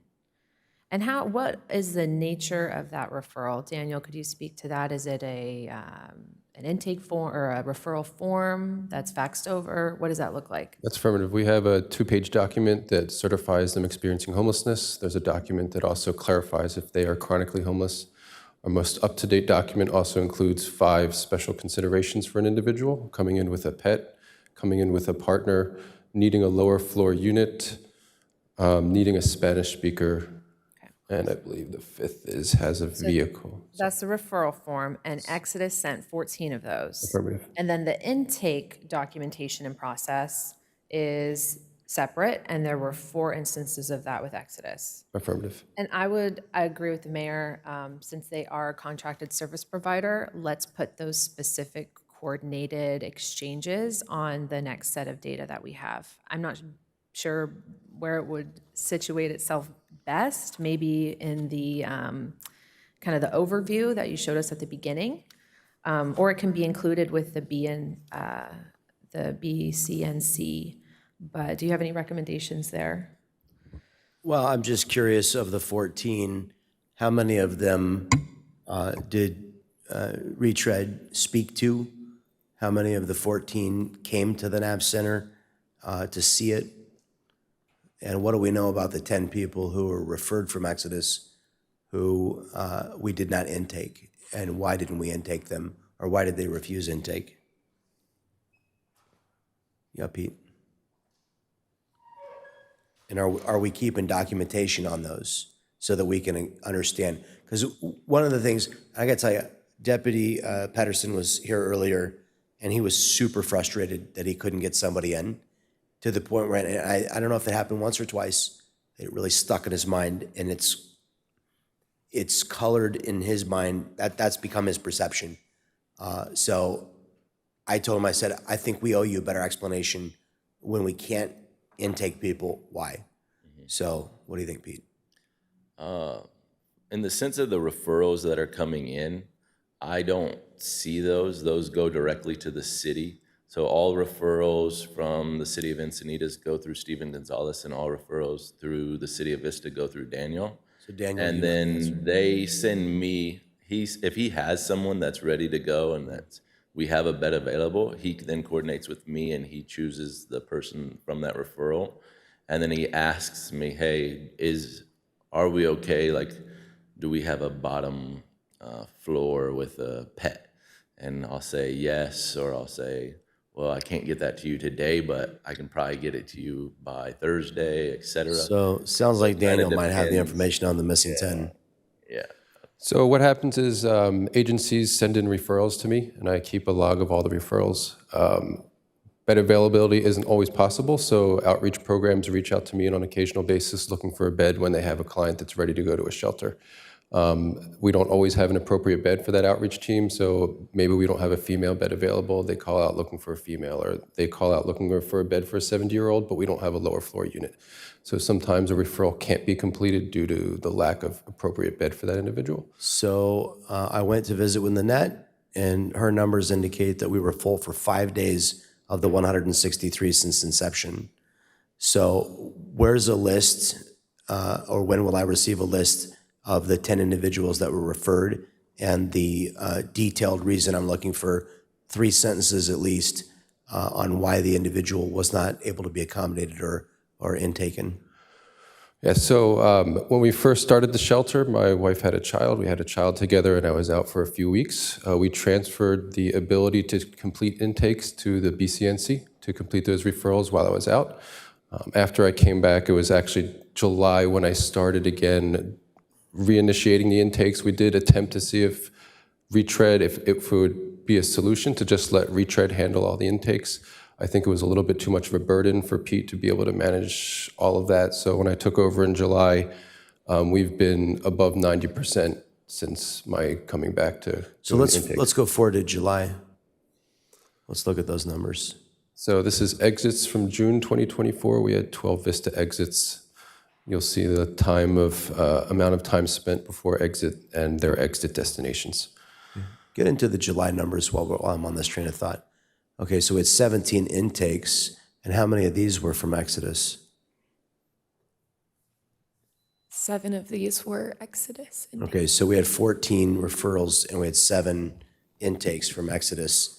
So one of the things that I'd like to have going forward, I would like an equal quantity of attention paid to when you have a referral from Exodus, everybody from Daniel to Retread to Exodus, I want a report of why that person, what happened. It's not about blame, it's about understanding. I understand that the majority of the time, the person probably changed their mind. I'm aware of that. So it's not about trying to cast any blame on our staff or any of our contractors. It's about understanding, and it's about, do we follow up and do we get a reason from that person? Hey, you had told Exodus that you wanted to go. Something has changed. My boss wants to know why you won't go. We're not trying to change your mind at this point. I mean, we wish you would, but we just need to know why. And if we can't get an answer, we can't get an answer. But I want to make sure we're asking and we're paying a lot of attention, because we're trying to fix a system. We just built this thing. We just built a car, and right now the wheels are going wobble, wobble, wobble, wobble, wobble. If we don't ask why the wheels are wobbling, then we can't make this car go at 80 miles an hour and solve the problem. Right now we're going like 6 miles an hour, and the wheel is about to fall off. So we really need to figure out why that wheel is wobbling and fix it. We got a lot of issues here. We spent way more money than is sustainable, and we need to get our unhoused population through the pipeline faster, get them housed, solve the problem. So we got to have this information. I got to know when you've got somebody in hand who says yes, or when a deputy brings somebody, I got to know why there's a no that we get to when we were at a yes to start with. So how do we fix that? What do we know about the past no's? How are we going to fix it going forward? At any given time, we may have a single bed available. For the month of July, I believe I've tagged over 20 referrals to the shelter. So I would say a majority of our issues are when the referrals are sent in, I don't have a bed available for them, so it goes on a list. When a bed does become available, it's up to the service provider to prioritize who they would like to come into shelter. I don't choose who comes in the shelter. I say I have a male bed available. They pick the male that they want, and then that bed is assigned to them. I give them roughly 2 hours to confirm whether they can get a hold of that person. These are sort of a broad list of things, but what I want to see is 10 lines and 3 sentences for each of those 10 lines. A male was referred, he was declined entry because no male beds were available. He was declined entry because no first floor beds were available. He changed his mind, decided he didn't want to go. He communicated that to Daniel. He communicated that to Pete. I want that level of specificity. That way, I don't have to sit here and second guess or I can read it for myself, and it's all like, yeah, I get it. I mean, hey, the guy didn't want to climb the stairs. Nothing I can do about that. And then I'm going to come back to retread, and I'm going to go, what are we doing to make sure that everybody goes upstairs first, and the only people that get to go downstairs are the people who complain that they couldn't climb the stairs. But I can't join you in problem solving, and I get paid to problem solve. That's all I get paid to do. So I can't do my job if you guys don't give me the information. So I'm looking, Mr. Conley, for a commitment from the staff that we will pay great attention and provide the level of detail that I'm requesting for every time that somebody is referred and we have to decline them. We will document all the declines, and we will provide you information on those on a monthly basis when we come back to the standing committee. That would be phenomenal, because we just want to understand why. When I have deputies that I'm talking to out in the field who are greatly frustrated because they can't get somebody in, and I felt the same way. You know, I remember having a couple that wanted to go during the Santa Anas a couple of years ago, and I was so mad that Exodus wouldn't accommodate them. And I called Patrick Johnson, who was the city manager at the time, and I said, I'm so furious that they won't accommodate them. I know that they have vouchers available. I know they have space available. Turned out they were getting to the bottom of their voucher money, and they didn't want to tell us they were running out. And when I got Patrick on the phone, he goes, hey, listen, we'll give them another $50,000 as long as you'll back me up. We go to the council and we'll get it approved by the council. I said, absolutely. You know, so it was that easy, but I had to know what was going on in order to fix it. We want to be, I know you guys think like we're just sitting up here in our ivory tower, but we have some good ideas here, and we're devising this whole birdcage. So if we need to make it bigger or make it square instead of round, we got to be part of helping figure that out. You guys got to give us that intel. We need to know. So. Thank you, Mayor. I agree with many of those comments that the more information, my hope with this information, we can provide better resources for you. Because, you know, taking it month by month, you know, it might seem like a small number of people, but I really do see these folks as lives that we are responsible for caring for as members of a community. So thank you, Mayor, for facilitating a commitment that we're going to continue to come back and problem solve where we are unsuccessful. And now I think from this discussion, we've had some great ideas about the assistance that people need to transition, right? We talk about affordable housing, we talk about the rental assistance funds, we talk about income support. So being able to support you in those efforts, because the reason why I ran for public office is because I saw my community suffering, I knew what they needed, and I couldn't find the resources. The resources weren't there. And now we're starting to provide some of those resources, but they're not getting to everybody. And so I want to find out, for those folks that slipped through the cracks, what was their story? So I think that those 3 lines would be really significant, Mayor. Thank you for that. And I'd like to hear from our housing guru. Who's our Vista housing guru? Who's your housing navigator at BCNC? Who's the one who's the most expert in helping people navigate where they're going to go when they leave the? Who's the number one person who's like, this person is a wizard in getting people housed? We don't have a specific housing navigator that's assigned like over us, but each case manager is working with their caseload and then case conferencing together on solutions. I'd like to hear. Marcia, that was here, she's excellent at what she does. I'm sorry she had to go, because I'd love to hear. Yeah, there's times that we're looking through Facebook, Marketplace, trying to find rooms for rent. I would love if you could give me 2 sentences on every person you got housed and how they got housed. Mm-hmm. Again, I don't want to jeopardize their confidentiality or their privacy, but you know, there's 10 people that we got exited. One of them was housed with a friend. One of them we paired up with another person and we got them into market rate housing with no assistance. Another one, we got $1,250 from this group to pay for their space rent. You know, everybody in the emergency shelter business complains that there's not enough housing to exit people into, but I don't know where you're exiting people into. I need to have a better idea of what that is.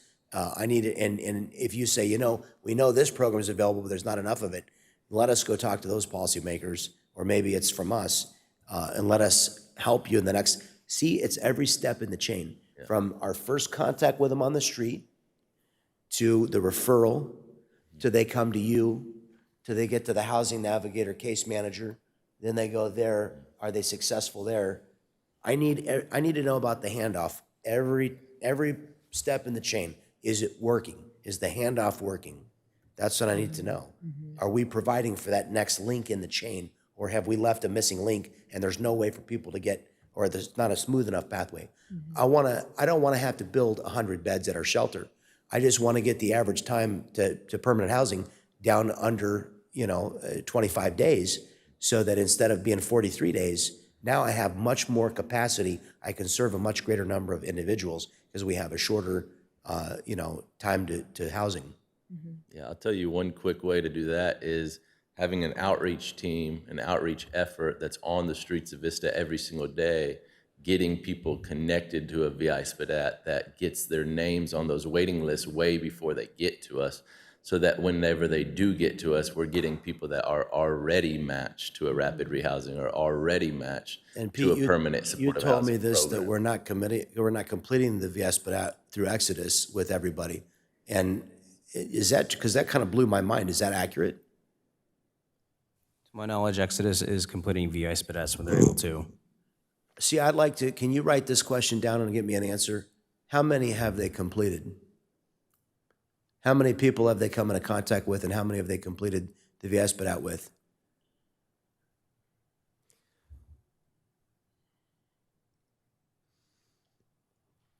The chart there in the middle, referrals provided, I believe, and I'll have to verify, but the Housing Navigation Services, that count should at least include VI SPDATs, but again, I'll verify. Okay. Thank you for your line of questioning, and thank you for participating in this oversight. Do I have an update from City Manager? Were you good? Okay. If we are satisfied with the review of the Boyne Creek Navigation Center data and how we would like to receive meaningful updates in the future, do you have any questions on the data specifically? I had a separate question that was related to the agenda item. Go ahead.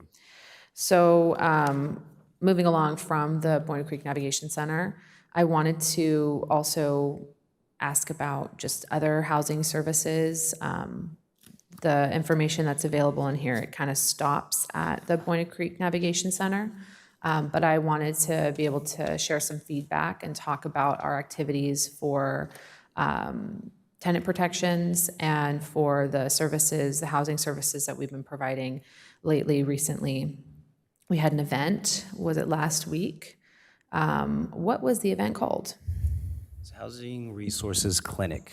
Okay, so the Housing Resources Clinic, this is something that I've been working with City Manager and with you, Jonathan, on for about a year now, trying to figure out the flow chart of if a tenant has a problem, who's enforcing the law for their tenants' rights and the landlord's responsibilities. And I found that the clinic was very well attended. People were very interested in housing resources, and in fact, this is clearly, we're on the right wavelength in this conversation today, because during the housing clinic, I got loads of people coming to me saying that they're in need of that rental assistance, right? That could be the thing that, really assists them. Some people were experiencing homelessness. Some people were dealing with overcrowded housing. Some people are at risk of losing their housing. Some people are poor and low income and are barely scraping by, and they want more assistance from the city in terms of subsidized housing. And I found that the core benefit of the event to be able to connect people to the legal services that we're contracting with through CSA, we weren't able to provide a full breadth of connection to those services because it was just an overwhelm of services. Everybody there, people were really excited, and there were so many people. How many people did we end up having at that event? Signed in 119, but staff estimates closer to 150. Okay, maybe 120, 150 people were there to check out the services. So I do think that these types of resource fairs are very important. But I would like to see this program adapt to be more of a clinic where we have, 15-minute appointment times, right? Instead of CSA and their staff being overwhelmed, right, by a line of people at their table, and all they can really provide is their card and contact information. I think it's really important to connect with someone on the services right away. And if we're able to do an initial intake for folks that participate in a clinic, they come for 15 minutes, there's a pre-screening to see if they would even be eligible, right? We make this program more efficient. One, to use the entire benefit of this contract, because we are paying for these services, and I want to make sure that we're making the most out of them. We get to have multiple events with them per year per the contract. And then also so that we can connect people to those services, right? They might walk away from a resource fair with a phone number, but it's hard when you have regular life going on, and you're working hard to keep your housing, and you're dealing with, potentially landlord abuses. It is hard to make that follow-up phone call. It is. It's hard to ask for help. I talk about this with a lot of folks in our community who would really benefit from some assistance, and it is hard for them to ask for help. But if somebody has an advocate, right, who can defend them and ensure that they are protected under the law, then I would want us to be able to be liaisons for that as much as possible. So it could be a similar setup to what we did the other night, but much smaller, right? And not so overwhelming for the service providers. And potentially even just like, maybe a horseshoe of grazing tables, essentially, of different resources, and then like a waiting area set up, right? We can set up the tables and chairs in any manner, but it would be good to differentiate between, here's just some general information to pick up while you're here at the clinic, and then we're going to pre-screen you to see if you're eligible for the fair housing and tenant rights services, right, legal services. And then once your 15-minute appointment comes up, you get to go to one or two tables with CSA staff where they're sitting down in a calm environment, away from the noise and the hustle and bustle, and they can do a 15-minute, just initial, okay, I have a sense of what your conflict is. You may be in a fair housing issue position, right? You might be experiencing fair housing issues, so we're gonna take your referral now today. So I would like to see that in the future. I think that would be much calmer for the program and effective at the same time. Is that something that we think we could implement? Okay. Of course. All right, and these events take a lot of planning. I know we did a lot of advertisement for this last event, and people were really excited, and there was just such a group of people, and I really appreciated on the sign-in lists, you asked folks to identify what their housing needs were. So I would love to see the outcome of that. It was a survey, right, of the 150-something people, right, or the 120 people who signed in, what their housing needs are. So yes, please share that information with us. And then as we continue to refine the housing clinics, let me know how that goes. Okay, I'll be looking forward to the next one. Do you have anything more on this part of the program, or are we available to ask you questions other just on this, updates. We're a open to general questions. agenda item? Okay, that was my question and update. Mayor, do you have more on the topic of general homelessness? I think I've said enough for today. All righty. Okay, thank you, everyone. That will close us out. I don't believe we have any oral communications today. Then with that, we are adjourned. Thank you for all your work.